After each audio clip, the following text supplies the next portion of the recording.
Well, hello everybody, and welcome back to another live stream on the Nobel Twitch channel. My name is Nobel, and today I am joined by Jensen. Hello. Hello.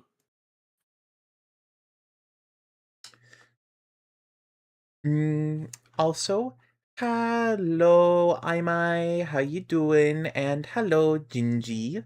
Gary, can we get some shout-outs going, please?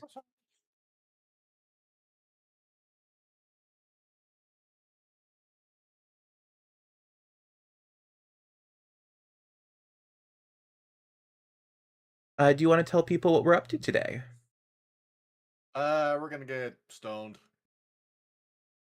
Well, you might be doing that, but I shan't.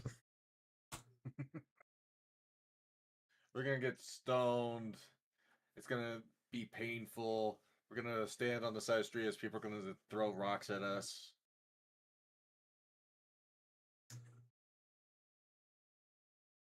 We're gonna come out of it stronger and tougher. You, good sir, are a goober. Well, what'd you think I meant? Getting high. Oh no, I don't do that.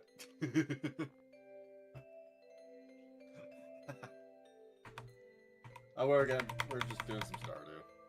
We are indeed. And I have sent you an invite. Jensen loves to stone. It's fun to stone and fun to be stoned.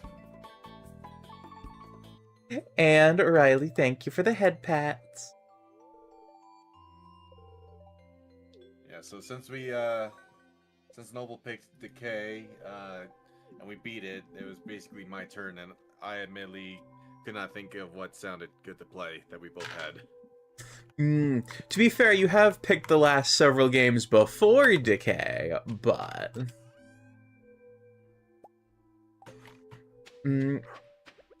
I'm not upset about it. You are really good at picking fun games. I think Tomb Raider might be the only exception, because you never seem to have fun with that one. Okay, but that's the tank controls breaking my brain. Whereas I grew up with those controls, so it's like, you know, second nature or some shit. Yeah, I get ya. But, yeah, so, do you want to let people know what we were talking about just before stream? And I guess... Yeah, and I guess your chat would have heard what we were talking about.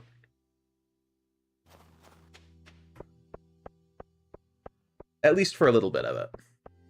I was just asking Noble recommendations for panel lining on Gundam kits, and while also being annoyed that my mail hasn't arrived today, which I'm expecting a power cable and supposedly another kit.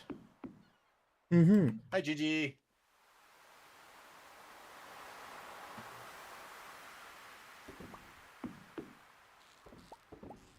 Hope doing well.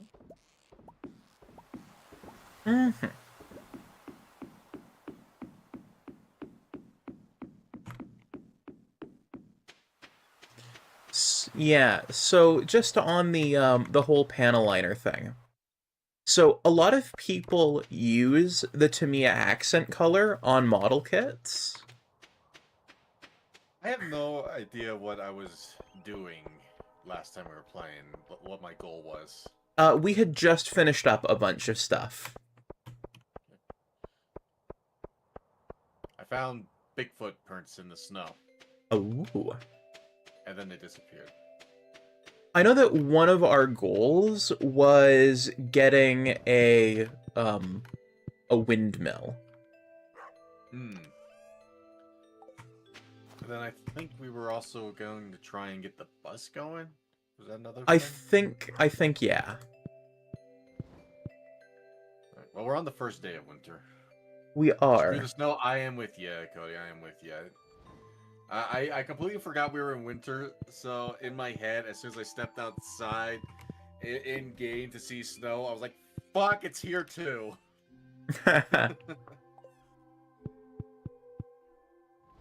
So Cody fucking walks in this shit, and it's been sucking. Yeah. I've been getting up at 5 every morning to shovel the driveway and brush off the vehicle. Because, hey, guess who's around to do that job? I did not shovel my walk when I should have. Yeah, Off the steps to my door.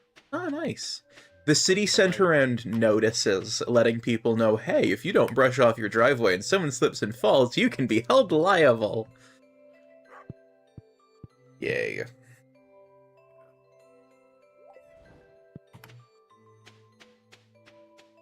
It's just my snow shovel was locked away in the shed, and the morning's cold. Well, the morning was still snowing, so that's why I didn't do that first thing in the morning, because why shovel when it's going to get immediately covered again? And then on lunch, I got too preoccupied.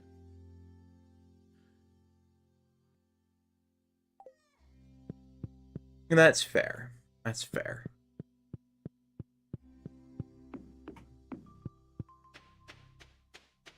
How many? Did any of us have a tool in for upgrading? Yes, my watering can. Okay. I have my notes from our last session of Stardew. Which are... what I said I was doing? I have a note that you finished up a project, which was getting to floor 100 in the mine. Okay. 100 or 120? Oh, that's a good question. Well, your notes would be wrong because I did reach the end of the mine, which I think said 120. Okay, well, I had written down that you'd reached floor 100. So... Okay. I'm back into trying to find geodes. My bad, I sent some to you. Needed to get rid of it. What did you do, Riley? But, yeah, so while you check out what Riley did, so the... Oh, the snow. He said the snow. So, yeah, so a lot of people who like Gundam use Tamiya panel lining fluid, and here's the thing. It works. Okay. But the problem... I'm holding off on decaling my gun cannon until I want to use some panel lining. But okay. Obviously, I'm waiting till trying to figure out what would be a good choice. What did you just do? What'd you do? I bought myself some more crab pots. How many did you buy? 4. How much are they? They're like 2,000 each. Okay. Because I just suddenly watched their money just drop. Yeah. I wanna try and get the windmill up and going as soon as I can. Okay. And this is how we're getting cloth for that. Because nobody sells cloth. And I need 4 of it. But, yeah, so, the problem is, so to me a panel lining fluid is fine if it stays on the surface of the kit. But it's an issue if it, like, leaks in anywhere. And if it gets on one of the pegs, they'll crack. And so I would really advise against, especially for someone who's new to panel lining, I would heavily advise against using Tamiya panel lining fluid. Okay. I would much more readily recommend using... plus the other thing is to clean it off, you need lighter fluid, which will do the exact same thing if it gets into the pegs and cracks.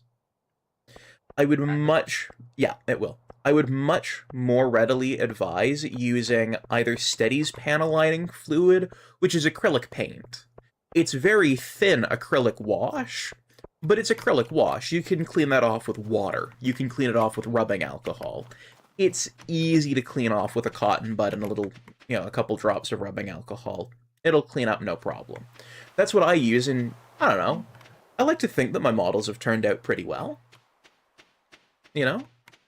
I never realized Linus hangs around the bathhouse in the winter. I think it's a nice place for him to get warm and clean That's up. what he said. Even a guy like me needs the indoors to stay warm. Yeah.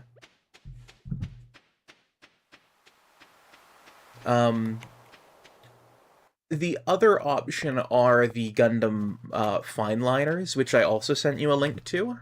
Okay. Those are alcohol based. They're basically they're better than Sharpies. All right. So Sharpies are pigment suspended in alcohol, with the idea that that will sublimate into the paper or the cardboard or whatever. So Gundam's fine liners are alcohol-based acrylic markers. So it's still using acrylic inks. It's just in an alcohol base instead of a water base, so it dries way quicker, and it will actually sublimate through a felt pen.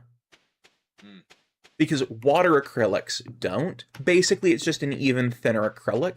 The upshot is you can just go whoop and wipe it on, and like 30 minutes later, it'll be completely dry and you can clean it up. Whereas with the with the water-based acrylics, I generally will panaline a thing and then I'll leave it for like a couple hours. And then I'll come back and clean it up. Okay. Yeah. I think the markers are really the way to go for starting out.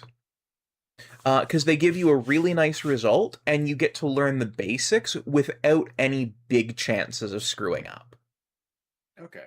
Yeah, whereas even with the panel lining wash that I use, there are still ways you can fuck it up. It's just a lot easier to reverse than, say, with the acetone-based stuff. Gotcha. Yeah. Okay. Yeah, that's my 2 cents anyway. I know a lot of people who are into Gundam and building the kits are going to disagree with me on that, but I think it's probably the most beginner-friendly place to start. Okay. Yeah. And that's actually what Gundam's own opinion is, because Gundam Bandai's own opinion is, because in Japan they sell a starter kit of tools, which has the Bandai branded nippers and Bandai branded files, and it comes with a set of those markers in it. Okay. Yeah.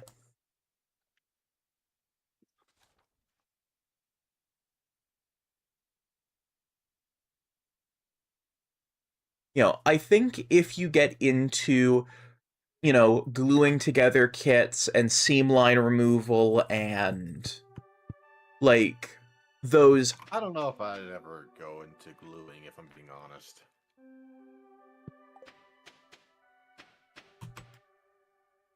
There's something that I like about the ability to take it apart.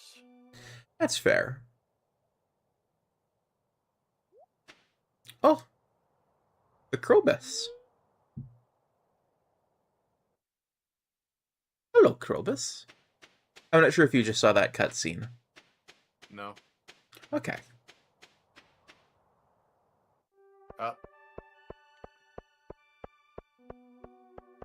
Well, now I did.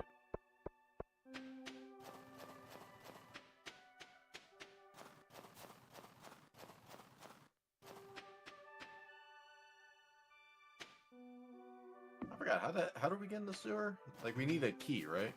Yeah, we do. How do we get the key?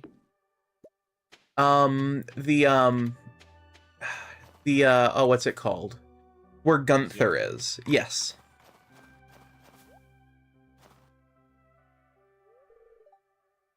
Yeah, book. Mm-hmm.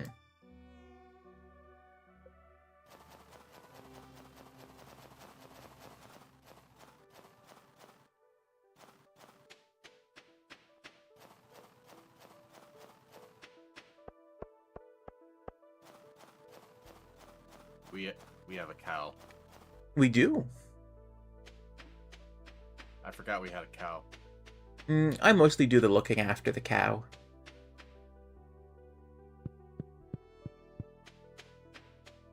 What am I doing?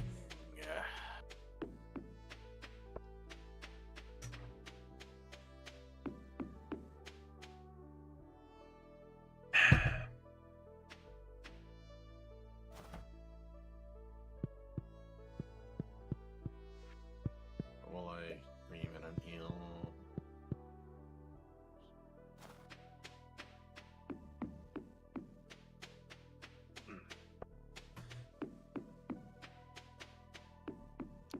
I think I know what the next kits I'm gonna pick up after Christmas are. Yeah? Yeah. Yeah? Yeah. Yeah? Yeah. Yeah. I think I'm gonna pick up the Gelgoog and the Gelgoog, Jaeger. Okay. Now, I wish they had some of the other Gelgoog variants, but... Now, that is assuming that I don't, like... Assuming I don't get a Gelgoog for Christmas. When people ask me for stuff, I usually just take a bunch of the stuff that I was looking at buying throughout the year and just put it on a list and go, here are links. Grab what you want. If you come across a crocus, let me know. A Crocus? Okie doke. Will do. Hello. And Dragon King, welcome to the Tum. I might pick up a GM as a GM instead of one of the Gelgoogs when the time comes. Okay.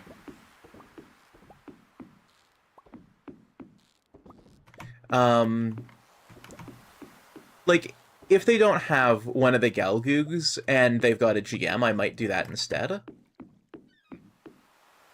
There was one that I saw at Canada Computers today when I went to pick something up, and part of me was tempted to get it while I was there. What did I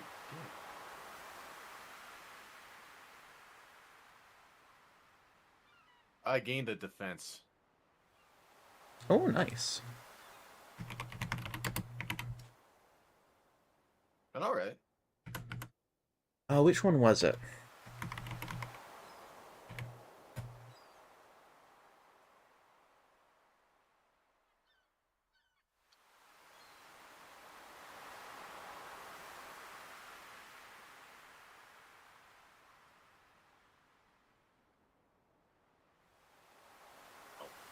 Okay, this is funny.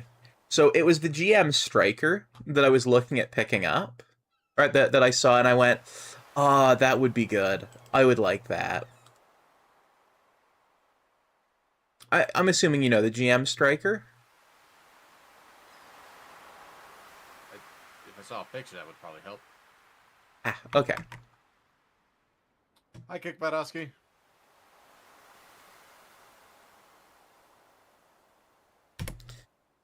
This is the GM Striker. No, I have not seen that. Oh, okay. Also, hello, Dragon King. I hope you're doing well, by the way, if I didn't already say that. But when I looked up the GMs that they had in stock, they also showed this. The fuck is that? Oh, it's from the newest Gundam series, G-Quax. I got a chicken statue. Oh, nice. Apparently I can donate it to Gunther. Ah, okay.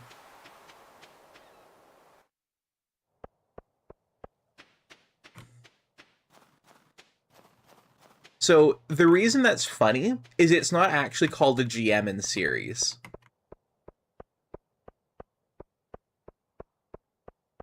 Okay. It's called the Gelgoog in the series. It's not really a story spoiler, it would be more of a lore spoiler to explain, but also they literally brush over it in like 5 seconds. Look at that. A shrimp cocktail. So I hoed weeds to get a mystery box that contained a shrimp cocktail. Huh. And I just got powder melon seeds too. Huh, okay. Also, I'm gonna. These actually grow in the winter. These actually grow in the winter. Ooh, nice. Ooh, also, speaking of growing in the winter, I have to go pick up my watering can. Also, Dragon King has redeemed this day in history, and it's been just under a month since someone redeemed that. So, I don't want to take up the entire airspace with that, so I think I'm gonna mute and go through these really quickly here. I'm gonna put the seeds in the chest, and I'll let you have the seeds. Okay. Sorry, go right ahead. What? I accidentally hit the combination on my keyboard to deafen. Oh. I said I was gonna put the seeds in here since you're kind of better at taking care of the farming than me. Okay. But yeah, I'm gonna mute briefly and go through this day in history. Okay. And a Kick Badowski, I have not yet. I went home, I prepared food, I ate the food, and then I hopped on call with Noble. Alright, so, November 6, 1962, the United Nations adopted Resolution 1761, which condemned apartheid in South Africa. November 7th, 1885, the last spike was driven for the Canada Pacific Railway in Craigalish, British Columbia.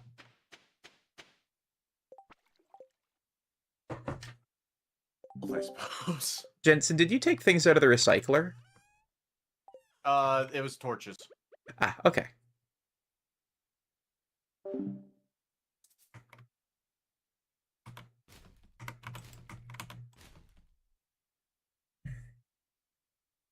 Alrighty, and continuing this, on November 8th, 392, the British Emperor, the Roman Emperor, Theodosius I declares Christianity the state religion.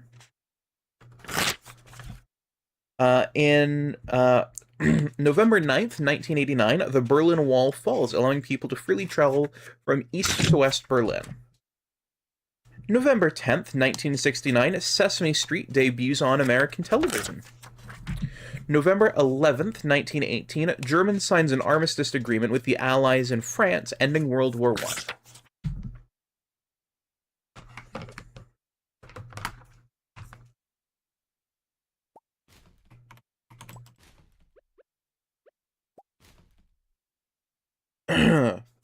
November 12th, 1958, Warren G. Harding and his team complete the first successful rock climbing ascent of the Nose on El Capitan in Yosemite National Park.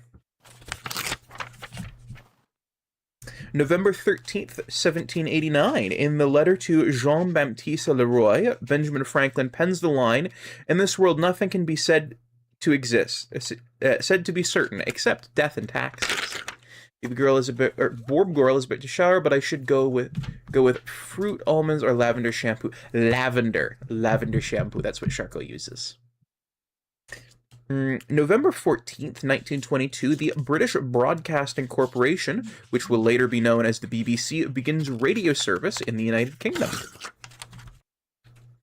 November 15th, 2017, Leonardo da Vinci's Salvator Mundi is sold for $450.3 million at auction in New York City, becoming the world's most expensive painting ever sold.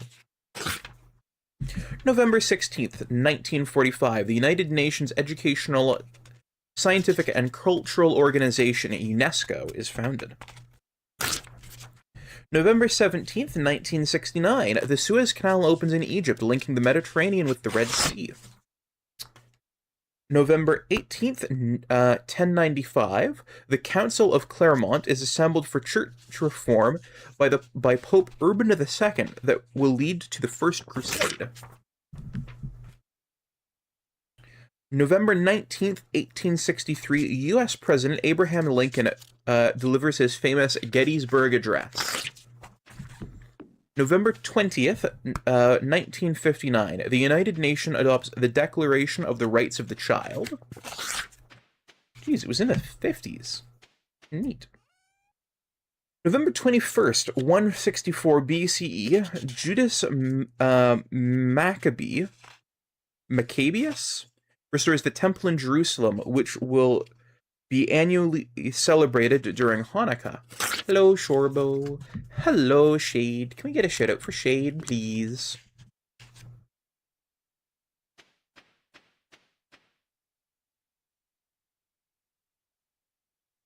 How you doing?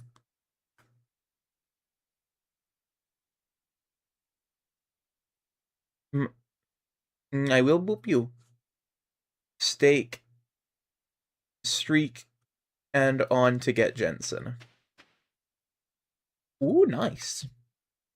Ooh, a 5-stream streak. Nice. November 22nd, 1963, United States President JFK is assassinated while riding through Daley Plaza in Dallas, Texas. Watching AOT. Nice.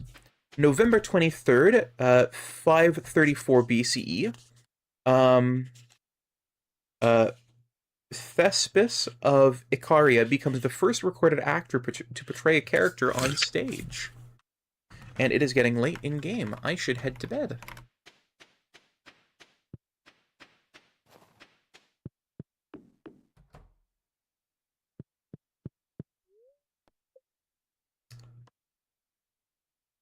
November 24th, 1859, Charles Darwin's On the Origin of Species by Means of Natural Selection, in which he proposes his theory of evolution, is published. And in that day, he reversed the first words of the church.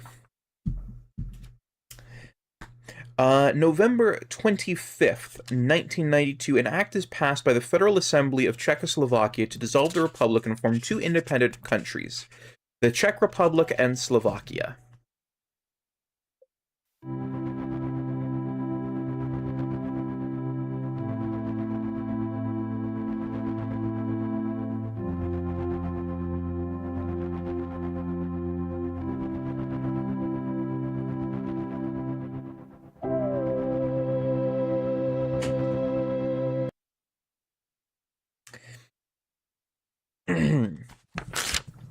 November 26th, 1942, the wartime romantic drama Casablanca premieres in New York City. November 27th, 1924, the first Macy's Thanksgiving Day Parade is held in New York City. November 28th, 1582, William Shakespeare, also known to me as Billy Shake Shack, marries Anne Hathaway in Stratford-upon-Avon, England. November 29th, 1972, Atari releases Pong, one of the first video games. November 30th, 1872, the first ever international soccer match is held at Hamilton Crescent in Glasgow between Scotland and England. December 1st, 1955, Rosa Parks is arrested in Montgomery, Alabama, for refusing to give up her bus seat to a white man in an incident that spearheads the civil rights movement. December 2nd, 1697, St. Paul Cathedral is rebuilt after the Great Fall of London is consecrated. And today, December 3rd, 1947, Tennessee Williams play A Streetcar Named Desire debuts on Broadway. And that is all for this day in history. Options before I grab something is all. And I am back. So Ryan in my chat said, I mean, it's not hard to use it. I hate the pens because they are smudgy and waste more ink, he says. Okay. So let me look at what Rye has said, so that way there's not a back and forth between chats.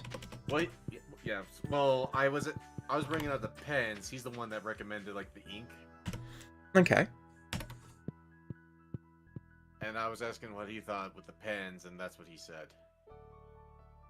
Okay. Well, nothing wrong with pulling up your chat either. I mean, I had you up in the background anyway.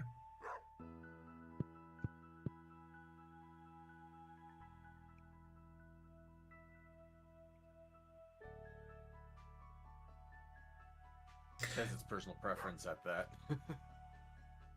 Okay. So, I can absolutely get that. My thing is just that I personally, so when it comes to panel lining and stuff, so for me personally, I tend to like Hold on, I want to point out real quick. You just kept going for me personally on a bit on repeat there. Sorry, my brain was just I was adjusting your chat so I could have it up at the same time as my chat. Okay. But yeah, so I think that the markers, so I will agree that they are smudgier, and that they do use like cost to use. The markers are a worse option, right? Yeah. But you're paying for the convenience of basically being impossible to screw up. And you really can't hurt a model, and once they dry, they're fine. But they are, while they're wet, smudgier.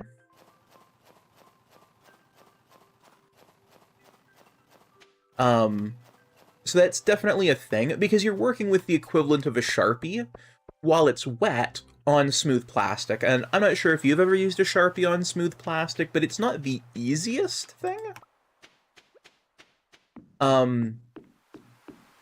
But it comes with the upshot of you really can't hurt the model kit.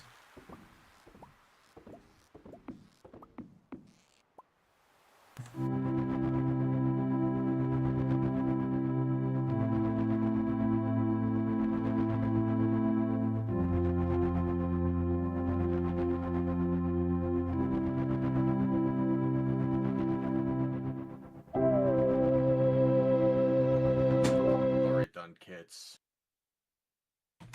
And that's fair if that's where you want to practice on. My worry... Sorry, go ahead. I was just saying it was a thought that I literally just had. Yeah.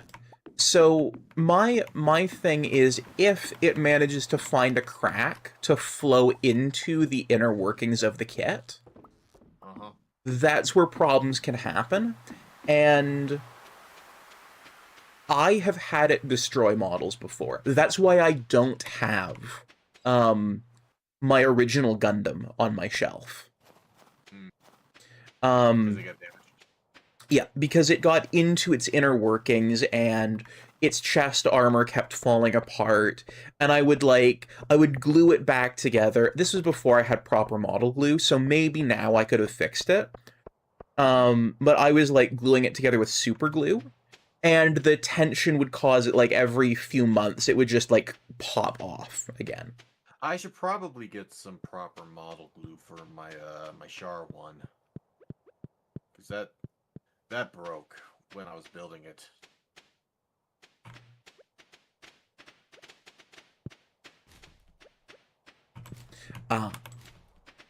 Yeah, that would be a good spot to use model glue. Yeah, it broke on the peg that goes into the leg that connects it to the body. And that's where I'm a little bummed out about that, because, well, this was an official one. This wasn't a cheap fucking AliExpress like I usually get. And the fact that it broke from something that it's supposed to do is what bothers me with it. Yeah, that's fair. Right. So yeah, Rai says his fiance uses pens because his fiance's lazy. Rai dabs the cracks and go over it with lighter fluid and a Q-tip. Yeah, so that's how you clean it up. I got more seeds. Oh, nice. And Oh, they're in the chest that's on the side of your house, and there's also a book in there for you that I've already read. nice. I will have a look at that then. And I found the what's it called again? Crocus. On, okay. So we'll have the winter foraging done now. Nice. Also, I looked it up. It's pronounced croquette, which I wouldn't have gotten that. I'm just gonna call it crochet. That's fair. Also, Shade says hot take prebiotic sodas are yummers. I've never had a prebiotic soda, A but prebiotic soda? yeah.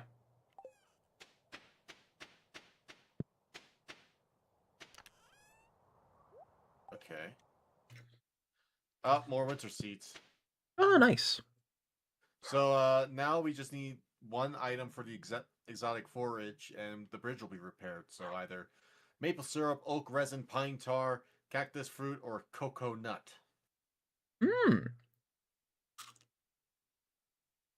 Okay. Just updating me about the pooling issues. I never had that issue.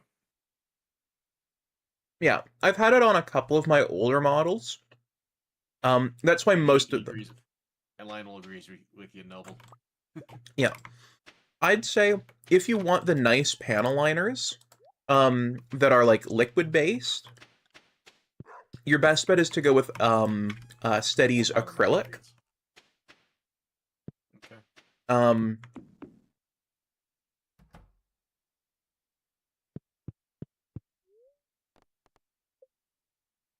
that's the direction I would go anyway. When do they close? 6. Ah, so I just missed them.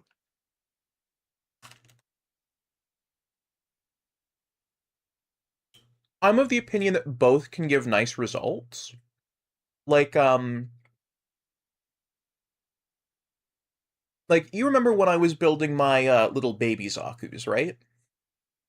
Mm-hmm. So the first two that I did, which is the white one and the orange one, I did those both with the panel lining markers. And the other two I did with the steady panel lining fluid. Mm. And they both turned out really well, I think. Okay. Actually, I say they both. They all turned out really well, all four of them. Shade says they're diet sodas, but made with things like ginger root, apple cider vinegar, things like that. Okay. That doesn't sound horrible. No. In fact, for the one made from ginger root, that actually sounds like it could be like a proper ginger beer. Mhm. I'll be right back. I gotta use the restroom. Okay.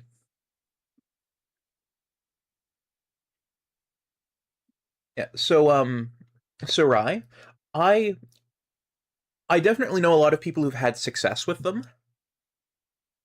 I think it requires a different building style. Like like the people who I know who've had the best success with it, what they do is they cut out the parts for a step, they panel line them, like they get them cleaned up, then they panel line them, let them set, clean them up, and then they assemble it together. So that way the solvents have stopped being on the model. Oh, mistook cassava root for ginger. Ginger root would also be a prebiotic, though.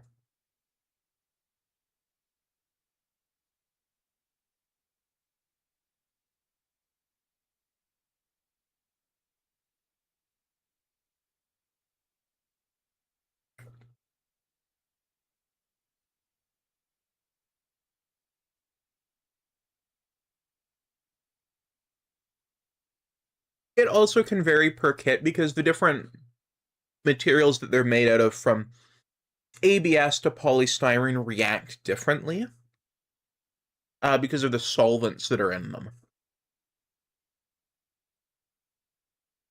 and the way the different plastics respond to the solvents.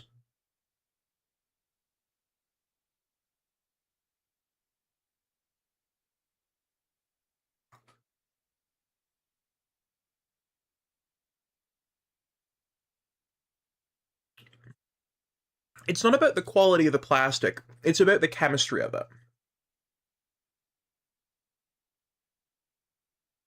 Um, so as an example, I'm a big fan of polystyrene as a plastic, which is what most of Bandai's kits are. And unlike Jensen, I only buy the official kits. That's more because I tend to buy my kits locally. Because I don't want to pay shipping for them.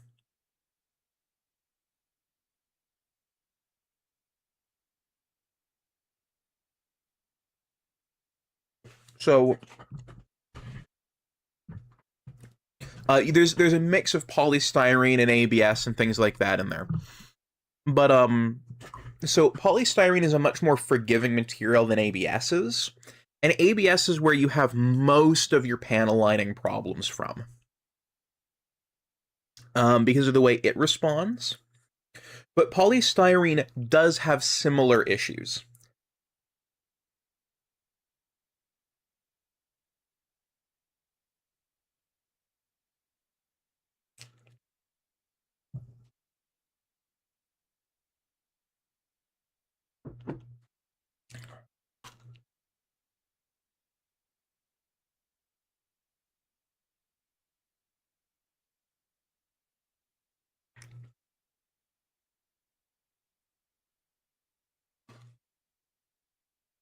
The other issue is if you're building. Time.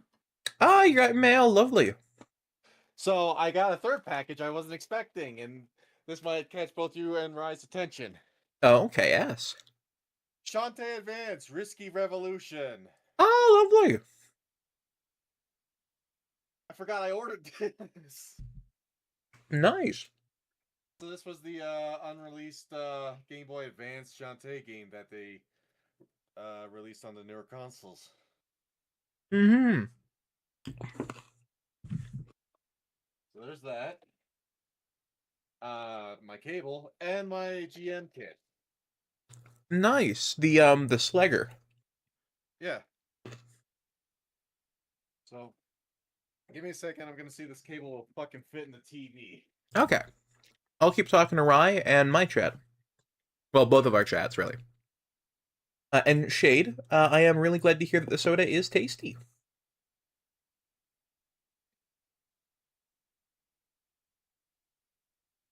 Um, so, Rye, I'm kind of curious, Woo! A victory! I'm curious, what grade of kits do you tend to build? Because I go for SDs and high grades and a couple of entry grades here and there.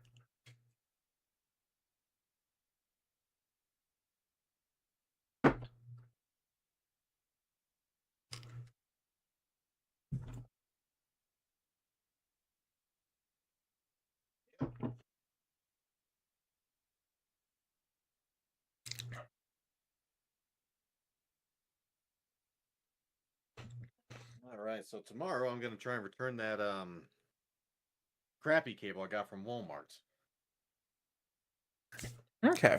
And no worries, Rye. Mostly master grades and real grades. Okay.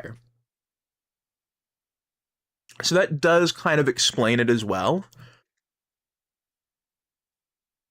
The whole process you go through building those is very different from a high grade. And the way everything assembles is different. So it would probably minimize pooling issues. Well, the box looks pretty fucking nice. On the Slugger? Yeah. Nice. Is it a... Its condition looks just about as good as a normal one. Hmm. No dings or staples or shit. All right, cool. It would be very funny if it had the Bandai logo on it. No, it's got it's got GK on it. Ah. Okay. Whatever GK is. GK 64903. And on the bottom right it just says hot. But yay, energy. It's got like the blue is like a sky blue. I like it. GMs are awesome.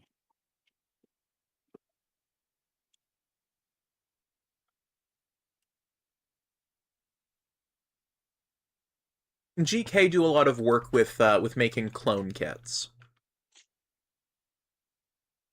Oh yeah. Yeah. Okay.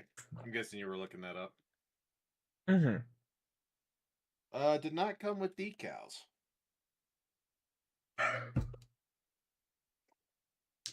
That's a shame. I'm not too worried about it. I still got a lot of the decals from the other GM, and then the the mid grade or master grade decals I bought. The one that's half and half high grade, master grade. Yeah. Okay. Well, there's my highlight of the day. Oh, and here I thought this would be the highlight of the day.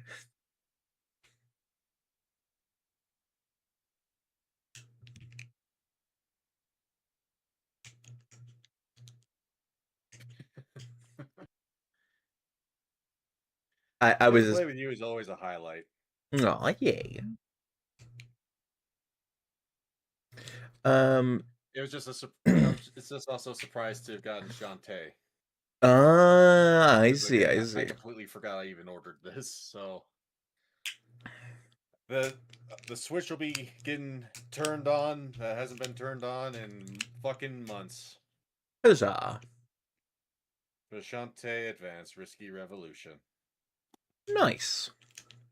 I bought that before I was getting pissy with Nintendo. To be fair, I don't think Nintendo gets any of the money from those. Well, it's from limited runs, so Yeah. right. I hate stickers. Wire decals for life. I'm mixed when it comes to both.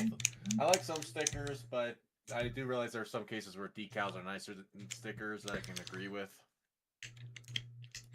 Rye also goes for master grades and real grades, so I think that might be pushing him a little bit one way. I buy high grades off of AliExpress. Mm-hmm.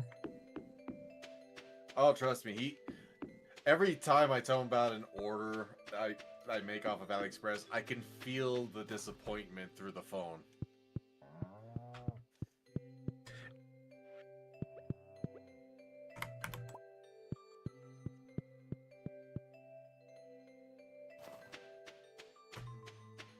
Yeah, whereas I'm more like, ooh, what did you get?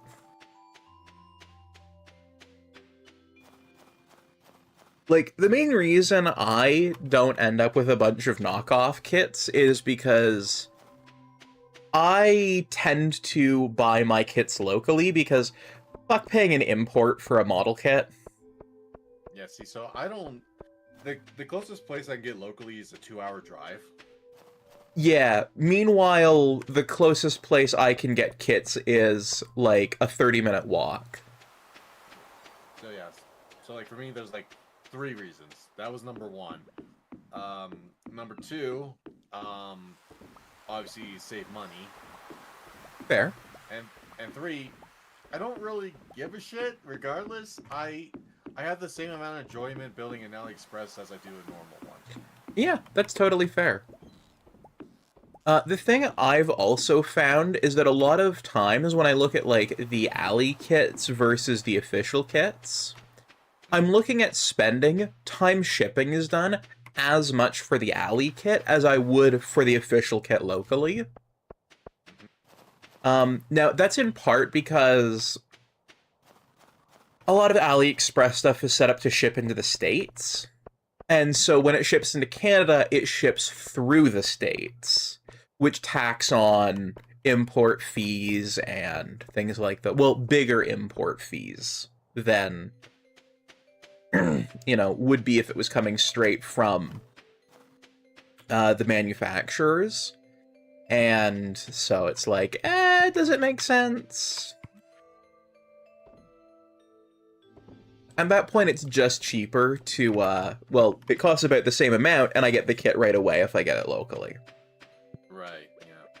You know. I will say that Zaku not Zaku, whatever the fuck that is. Which one? The one that I showed you yesterday. Mm. That I thought was a Zaku 3, and you said it's not a Zaku 3. Oh, the goof flight type. Yes. I'm still waiting on that to at least ship. It's being one of those that's taking its time to get sent out. And I'm willing to bet as soon as it ships out, it'll be there, like... Because aren't those always, like, the fastest ones, where, like, they take forever to actually ship, and then once they ship, they're there the next day? I haven't had that case. Oh, that's always generally been my experience when I order something, is, like, waiting to ship, waiting to ship, waiting to ship, wake up, and it's, like, out for delivery.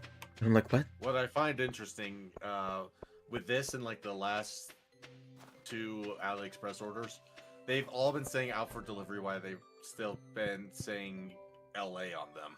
Huh. I don't know why. I mean, obviously they're showing up, so I don't have to be concerned about it. I just find it weird that that started happening. My guess with that is whatever shipping service they're using, or whatever tracking service they're using, says that this is an order for the United States. And so once it's in the United States, the tracking system goes, well, great. It's out for delivery. I'm going to be buying some bait. I think I'm going to pick up, like, a decent amount of it. Alright. There we go. Picked up another 100 bait. We have a lot of seeds for winter. Yeah, I'm about to start planting them, because I just got my watering can. Okay. I kept missing him. Also, Shade says, oh god, Kings of Hell is out. I don't know what Kings of Hell is.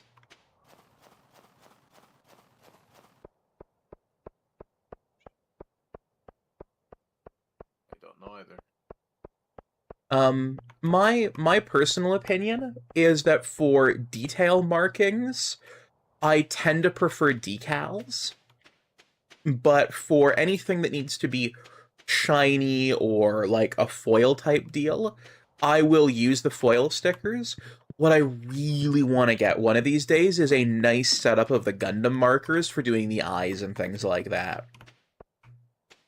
So that way I don't have to use the foil stickers anymore, because they're always just that little bit annoying to use, I find.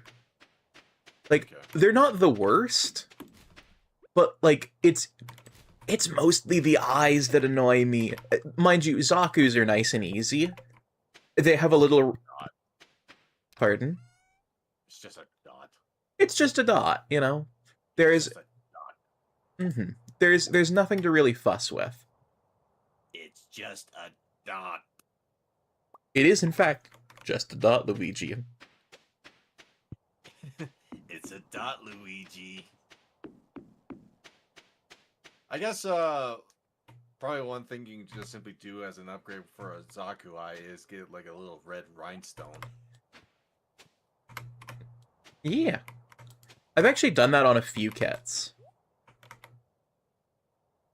You know, it adds a little pop of detail that I like.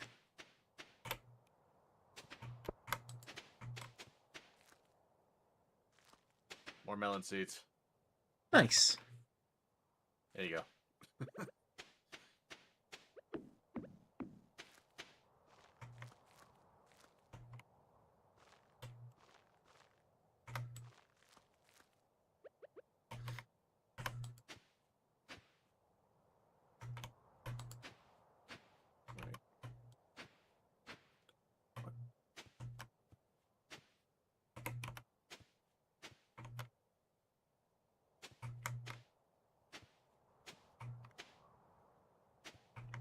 Well, that fucking threw me off. What did? I had a rock, and I was grabbing the shit out of the recycling thing. Oh, okay. And while holding the rock, I kept hitting the furnace, and it says, you need 1 gold for this. And I was like, wait, can you can you put rock in furnace? And then I grabbed the coal and nothing. It's like, well, if I can't put this in here, why are you saying I need coal while I'm holding a rock? Mm. To be fair, it did that to me while I was holding wood, and I know you can't do that. I think it just does that if you get near them and do the thing that tells it.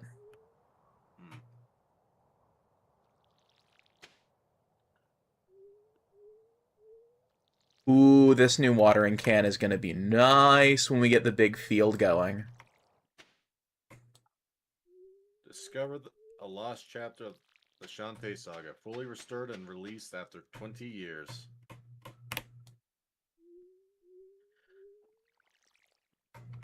I'm going to have to Limited pick run. that up. If you're able to, I don't know if limited runs will have it available again. You know what I love that limited runs does? You know what I fucking love about these guys? What? People give them shit, sure, but here's what I love. Physical copy, and you know what it comes with? What? A manual. A physical manual. Fair. Jesus Christ. I love that. And it's not even it's not like a crappy black and white little thing. It's got beautiful background illustrations and all this. I miss this kind of crap. I am with you. I can't think of the last game I bought that came with a I manual. haven't even seen one of those in a manual in a long time. It's got a notes area. Holy shit. I think the last game I got that had a manual was Hollow Knight. Yeah, fucking when I would be grounded from video games as a kid, I would still like read game manuals and just look at them. That's fair. If I was a toy superhero, my name would be Instruction Manual.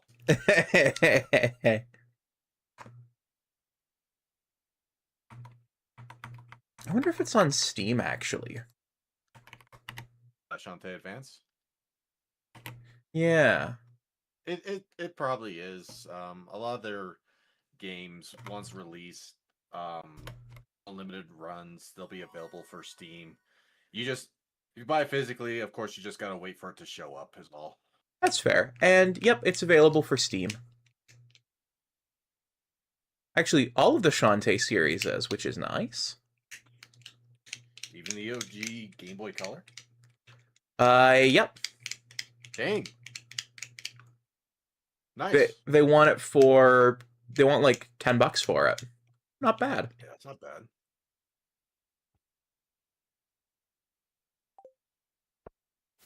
Ah, the good old days when getting physical games was fun, says Shade. You know what? One thing I do like with limited run games re-releasing these old copies and shit like that. What? I think about collectors who've been holding on to rare games and they're trying to sell them for like hundreds, if not thousands of dollars.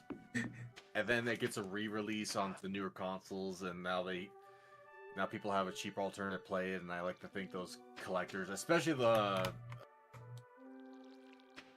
what's the word? Scalpers? Yeah, Shitheads? scalpers. Yes, I like to think they're just foaming at the mouth.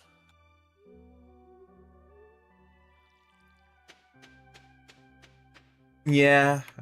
I heard someone say, but what about the people who have, you know, they invested in these games and took good care of them in the hopes that they might be able to retire off of selling them? To which my answer is, shit, sucks to be them.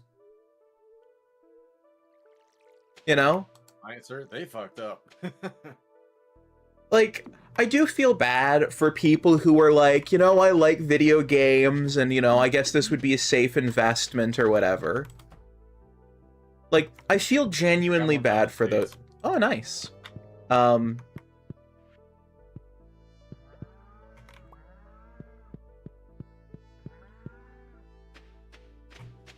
just planted them randomly, didn't you?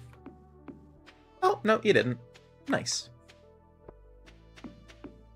You know, if I get more, I'm gonna do it randomly now, right? Just because you said that. God damn it.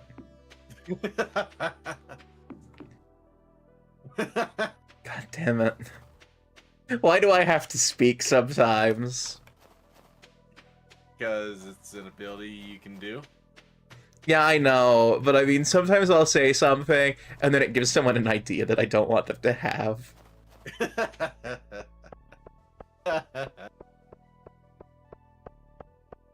But yeah, like, I do feel a bit bad for the people who are like... Oh, fuck. Oh? I kept forgetting.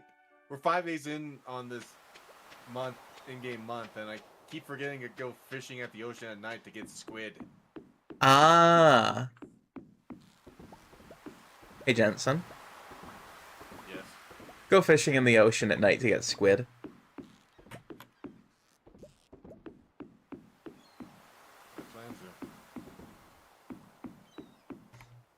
Discover the purpose of the skull key. Don't we need to fix the bridge to do that? Maybe? Like, the skull caverns like across, isn't it? I think the Skull Caverns is what we need to fix the bus for. I think? Glass shard. I can donate glass shards to the museum. Really? Maybe it's ancient sea glass. Well, whatever it is that's across the bridge where you can get, like, the golden scythe from that statue. I think so.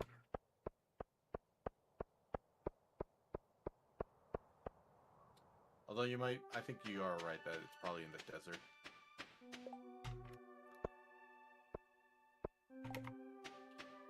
Like, here, I found some glass on the beach. It pierced my foot.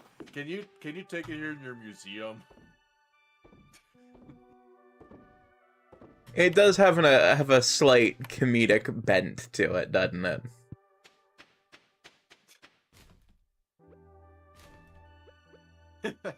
Just like, break a beer bottle, take the glass shards and send it too.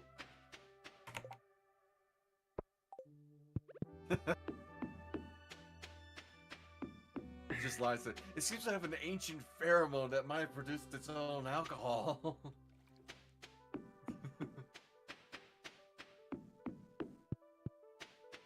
But yeah, I do feel bad for the people who like, because I'm not sure if you remember, but like a few years ago, there was some pretty big buzz about how retro games might be the new safe, retirement bet.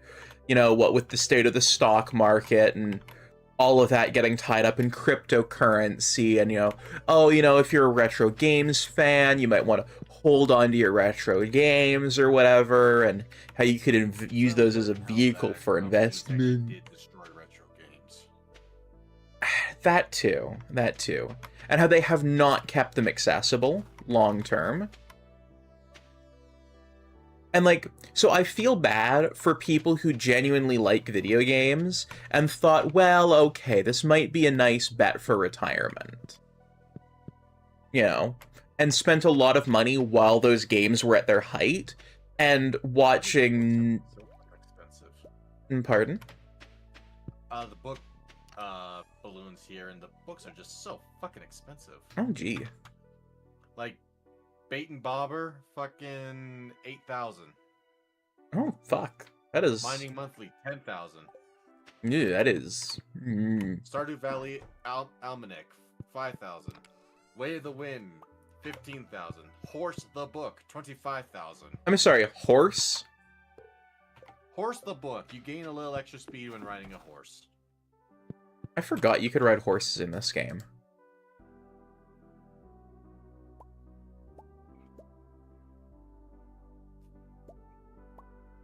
I'm half expecting Drifter to pop into chat now.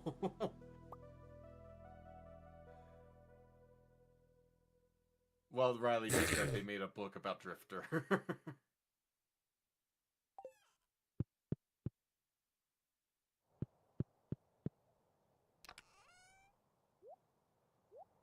Though I'm pretty sure if there was a book about Drifter, he'd want it to say how to ride horses more slowly. knowing Drifter, I don't think slowly would be the case.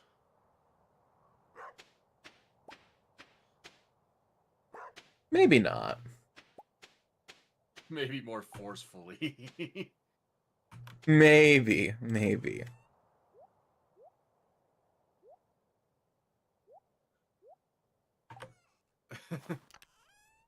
How to make the horse neigh.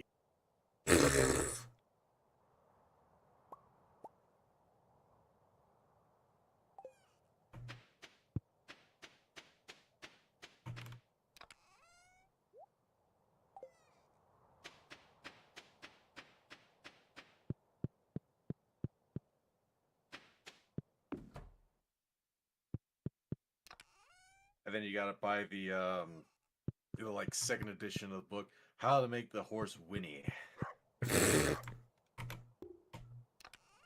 Alternatively, how to make the horse Jessica.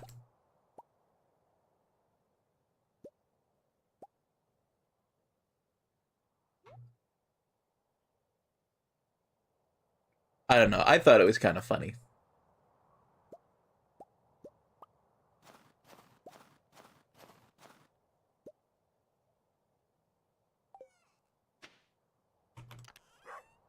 Because Winnie.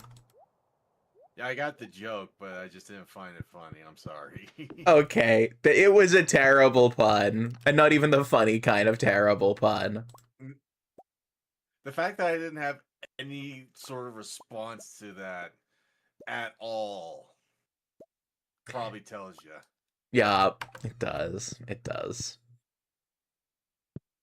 Like I can have a commentary on a pretty bad pun, but when it's that bad that I can't even think of anything creative. Yeah, it's a bit shit.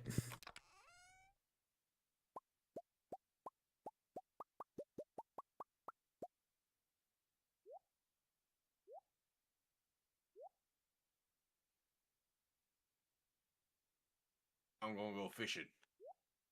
Oh, what you fishing for? Oh, get a squid. Yeah. Oh, hey, Jensen. Yes. Go fishing at night so you can catch a squid. That's what I'm doing. I'm gonna fish for a squid at night. Good. Just make sure you remember to go fishing at night so you can catch a squid. I'm going fishing and then gonna get a squid in there in the ocean. Ah, fuck there, bye. Gotta make sure you don't want to go fishing. Gonna get a squid down, right? Fuck there, bye. Get yourself a nice double while you're out there, eh? You know? Keep you nice and toasty. Keep it from, the cold from nipping at your balls, you know?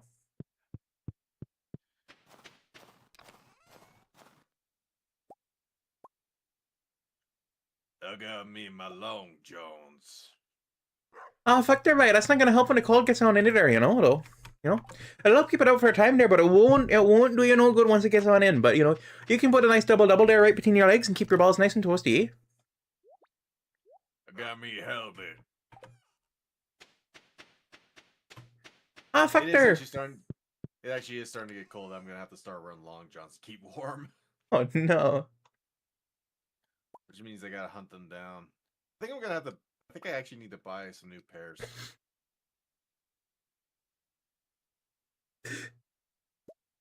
I love what Riley just said in chat. Yeah, it's true. It keeps them warm. Yep. Fuck there, bye. Put your double in between your legs, you know? Keep it nice and toasty. Fuck, bye. If you need to get something even better than that, right? What you do is you get yourself a Gretzky. Noble. Yeah. When I make my joke of how I like my coffee, it is a joke. I mean, fuck there. You know how I take my coffee? You may as well make it a Gretzky, you know? I don't actually like to have my dick in my coffee. I'm not sure you know what a Gretzky there is in there. I was going more on the double. Ah, I see.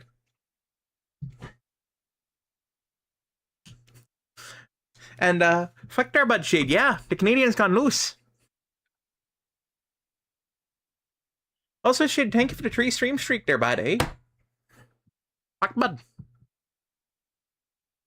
But yeah, Gretzky is a small Timmy's coffee with 12 cream, 12 sugar, because those were his numbers, 12, 12. You know?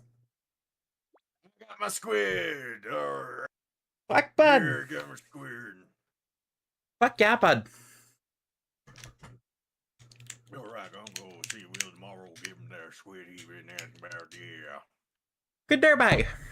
Once you got the squid there, you know, we can you know, have a nice big fish fry with it, you know? Cook me up some squid gumbo. Fuck there, bye. Why are you trying to turn it into gumbo, you know? You know, batter it up a little nicer with the nice brown beer, you know? Get it all rolled up into tossed into there and deep fry the fuck out of her and serve them with a little bit of lemon and a little bit of tartar sauce, you know? That's for the hell bit. Oh, fuck no, bud. You can do that with the squid there too, you know? And it's real nice, you know? Going for squid gumbo. Yeah. At least for a minute and this happens. Yeah, I just decided to do the Canadian to be funny. That, what... When me and Weston, when we started playing Stardew, when we would go fishing, that was our fishing voice. The Canadian there or the... Oh yeah, get me some gumbo, boy. Yeah, I'm going fishing there, I'm going to get fishing there, yeah. Okay. It's we always bring it down to a grumble where the only words you can essentially make out is fishing, the fish we've caught. Just that's about it. maybe an occasional curse word, I guess. Oh, I'm not sure how much anyone can understand me when I'm talking like this there, buddy, you know? Probably more clear than what I fucking pull out. Okay. I mean, I managed to pick up most of what you were saying with the baby, don't go out, you know, but you know, but baby, maybe love me. You're gonna go there, fishing there, bird. Yeah. Also, welcome home, Raccoon. I think if I was to try and say it normally without the grunt, it sounds more stupid. Let's hear it without the grunt, so I'm curious. Yeah, I'm gonna go get that there fishing.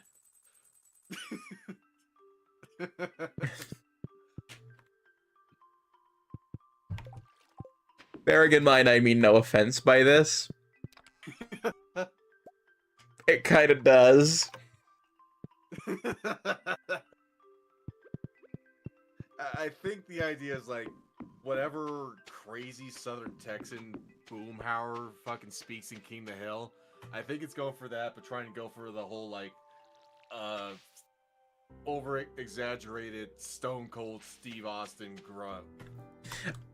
Okay.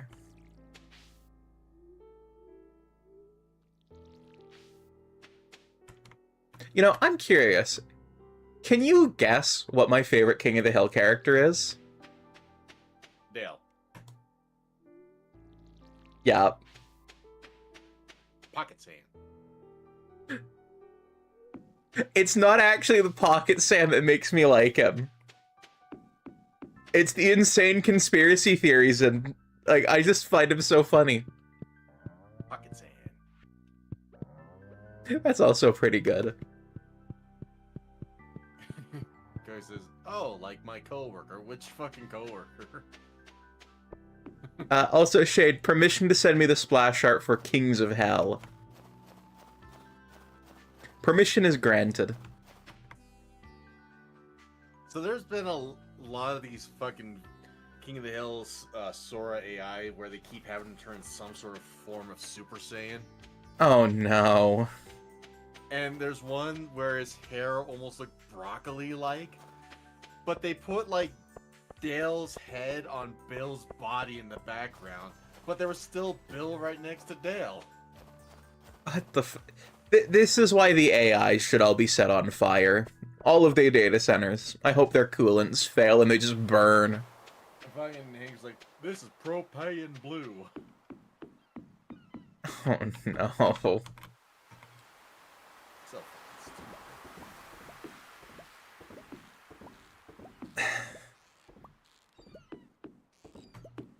oh, you can change your popper style? I think you can, yeah? Totally can. They got a smiley face. Ah.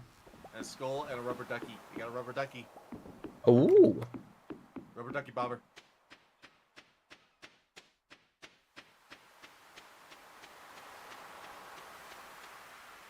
Where the fuck be Willie at?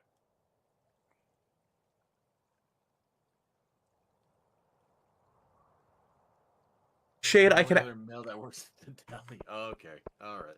Shade, I can see very much why you like those and why you describe them as making you go feral.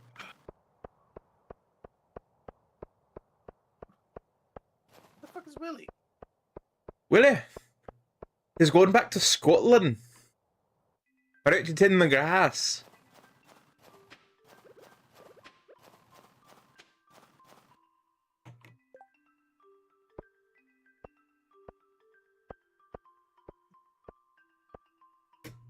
Goddamn son bitch wants squid and he ain't here for the squid. I'm guessing the other guy you worked with has a reputation. Talking about Cody's comment? Yeah. I don't know the other guy. He started when I just as I was leaving. Ah, okay. But considering he's been there for about a year, I guess he's probably doing something good. And at least good enough.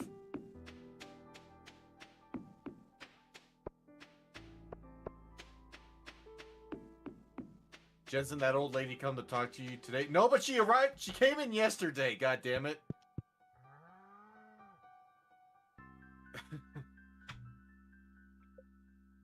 Thank God when she left, I was on my lunch break, so I didn't have to deal with her on her way out. Oh, I'm guessing she's unpleasant. It's not like Karen bad. She seems nice, she seems sweet, but for the love of God, she doesn't shut up. Oh no. She'll Like, talk your ear she'll off. say the same fucking thing like up to five times. Maybe I don't she's want- just old and lonely. She's definitely not lonely, I can tell you that, because of what she tells me. Oh no. Like, I don't want to be mean. But, because I'm worried there could be something, like, there could be a loose bolt. Maybe a little bit of dementia or old Maybe, person. Because, well, clearly, it doesn't look like she's allowed to drive. She's always either getting a ride from the bus or she has someone driving her around. And there was a time where she had to be chaperoned by somebody. But there's times where she's not fucking being chaperoned. And there's a case where she was sitting outside of, like, the sheriff's office, which is on the way to the bathroom. And I had to go. And she's just yapping off for like, oh hey, Willie's right fucking here. I got so ranted up I almost missed Willie. Oh, Panda, thank you for the subscription for 23 months. It is very much appreciated. But yeah, she's yapping for almost fucking 20 minutes as I'm standing there trying to inch my way to the bathroom and she's not getting the sign that I'm trying to go somewhere. Ah. I'm guessing she's, like, older? I don't know how old she is, but she is definitely much older.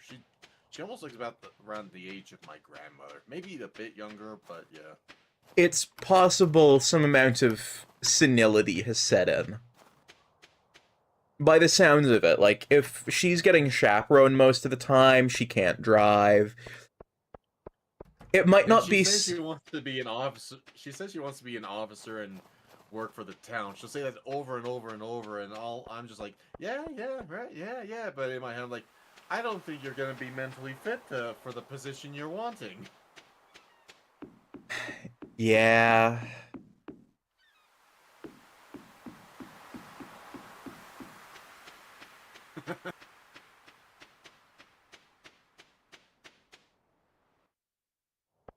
My guess is just that she's not so much screw loose as in crazy, but maybe You know, I was not gonna say crazy. She definitely seems far from crazy, but she yeah. doesn't seem like she's come fully there. Yeah. Like definitely some screws loose, but probably more from age. Yeah. And, like it's You not just fucking uncommon. kick the kid off of the swing.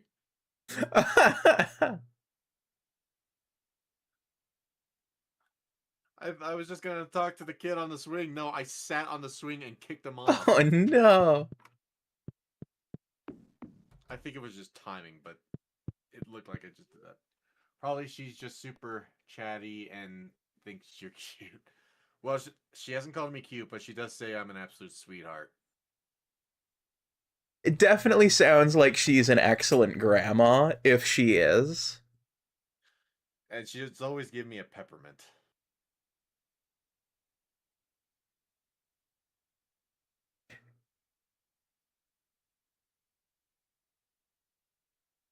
That definitely sounds like a grandma.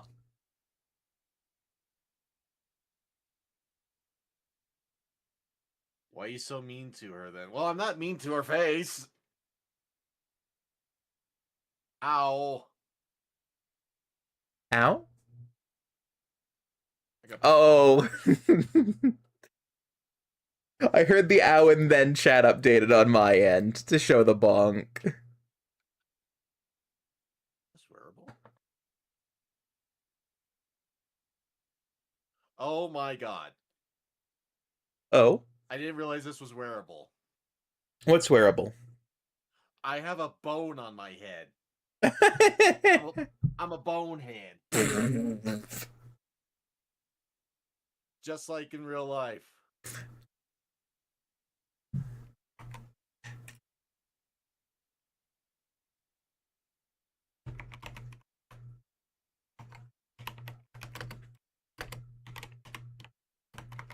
Why don't you just beat her with a stick at this point? Because that...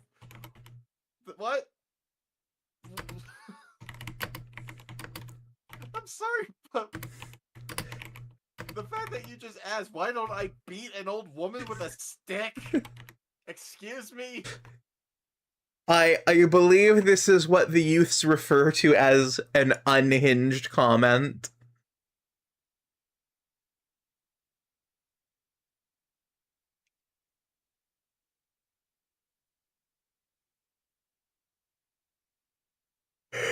Hold ho now, you're the one who said it!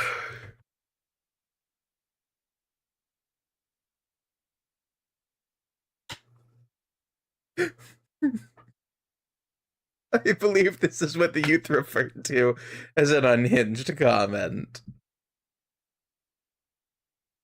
Why you couldn't just said that comment? I don't know why you had to DM that, Noble.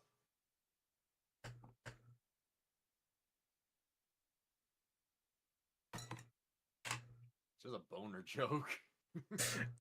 That's fair. Where I said you were mean, and I took it a step feather, I fear.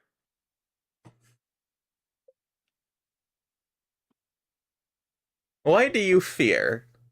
Be not afraid. Be not afraid to beat a grandma with a stick? Anytime I see the I fear, my first instinct is, why fear? Be not afraid. Let's definitely be afraid about what we're talking about. I believe it's the grandma who should be afraid. Technically. If we're thinking about the way these things relate. Can we just leave the topic of beating grandmas with a stick for the love of God? Yes, let's not beat the elderly. Oh, I was gonna say, let's just beat grandpas with sticks.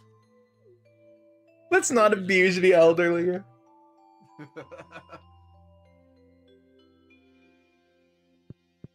I'll be selling new seed varieties in my shop next year. Awesome. How's it going, Panda?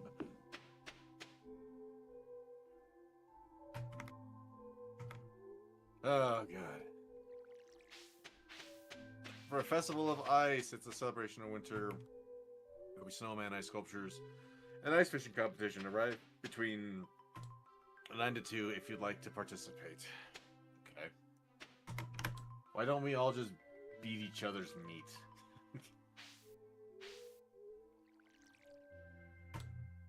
It's just boys being boys. Bros being bros. Fellas, is it gay to suck your homie's dick? Only if you make eye contact. What if socks are on and the lights are on?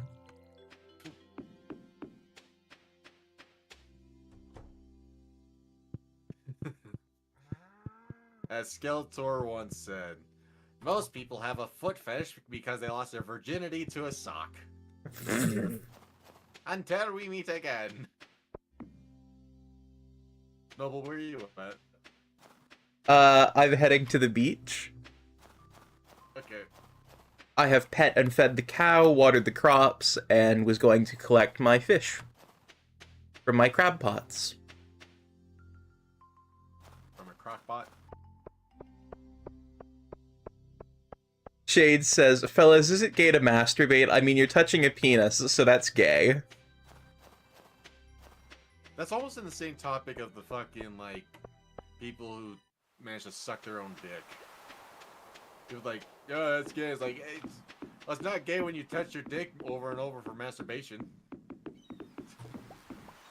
But yeah, like, I have a bone in my hair. Nice.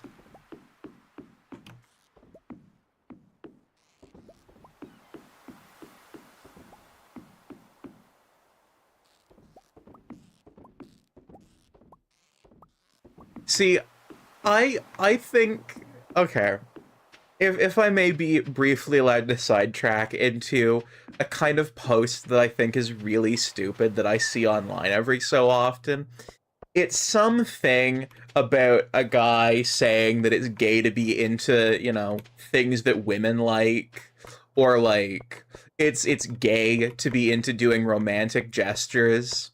And I think those posts are dumb, and I think it can only be best encapsulated about how that's done by, like, the replies of, fellas, is it gay to love your wife?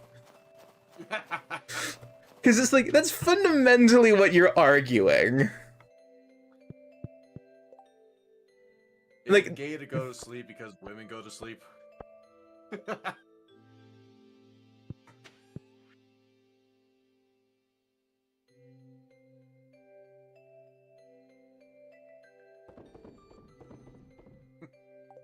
yes, Jensen's... I hate that the silence was just strong after I said that. So I giggled. I'm guessing Discord didn't pick it up. I guess not. Oh my god, I just noticed Jensen's ears wiggle. That's adorable. They've always wiggled. It is also adorable. And they rise when I smile, and they go back when I'm mad or in fear, and they drop when I'm sad. Aww. Pat, pat, pat. Be not afraid. Be not afraid to beat up a grandma with a stick.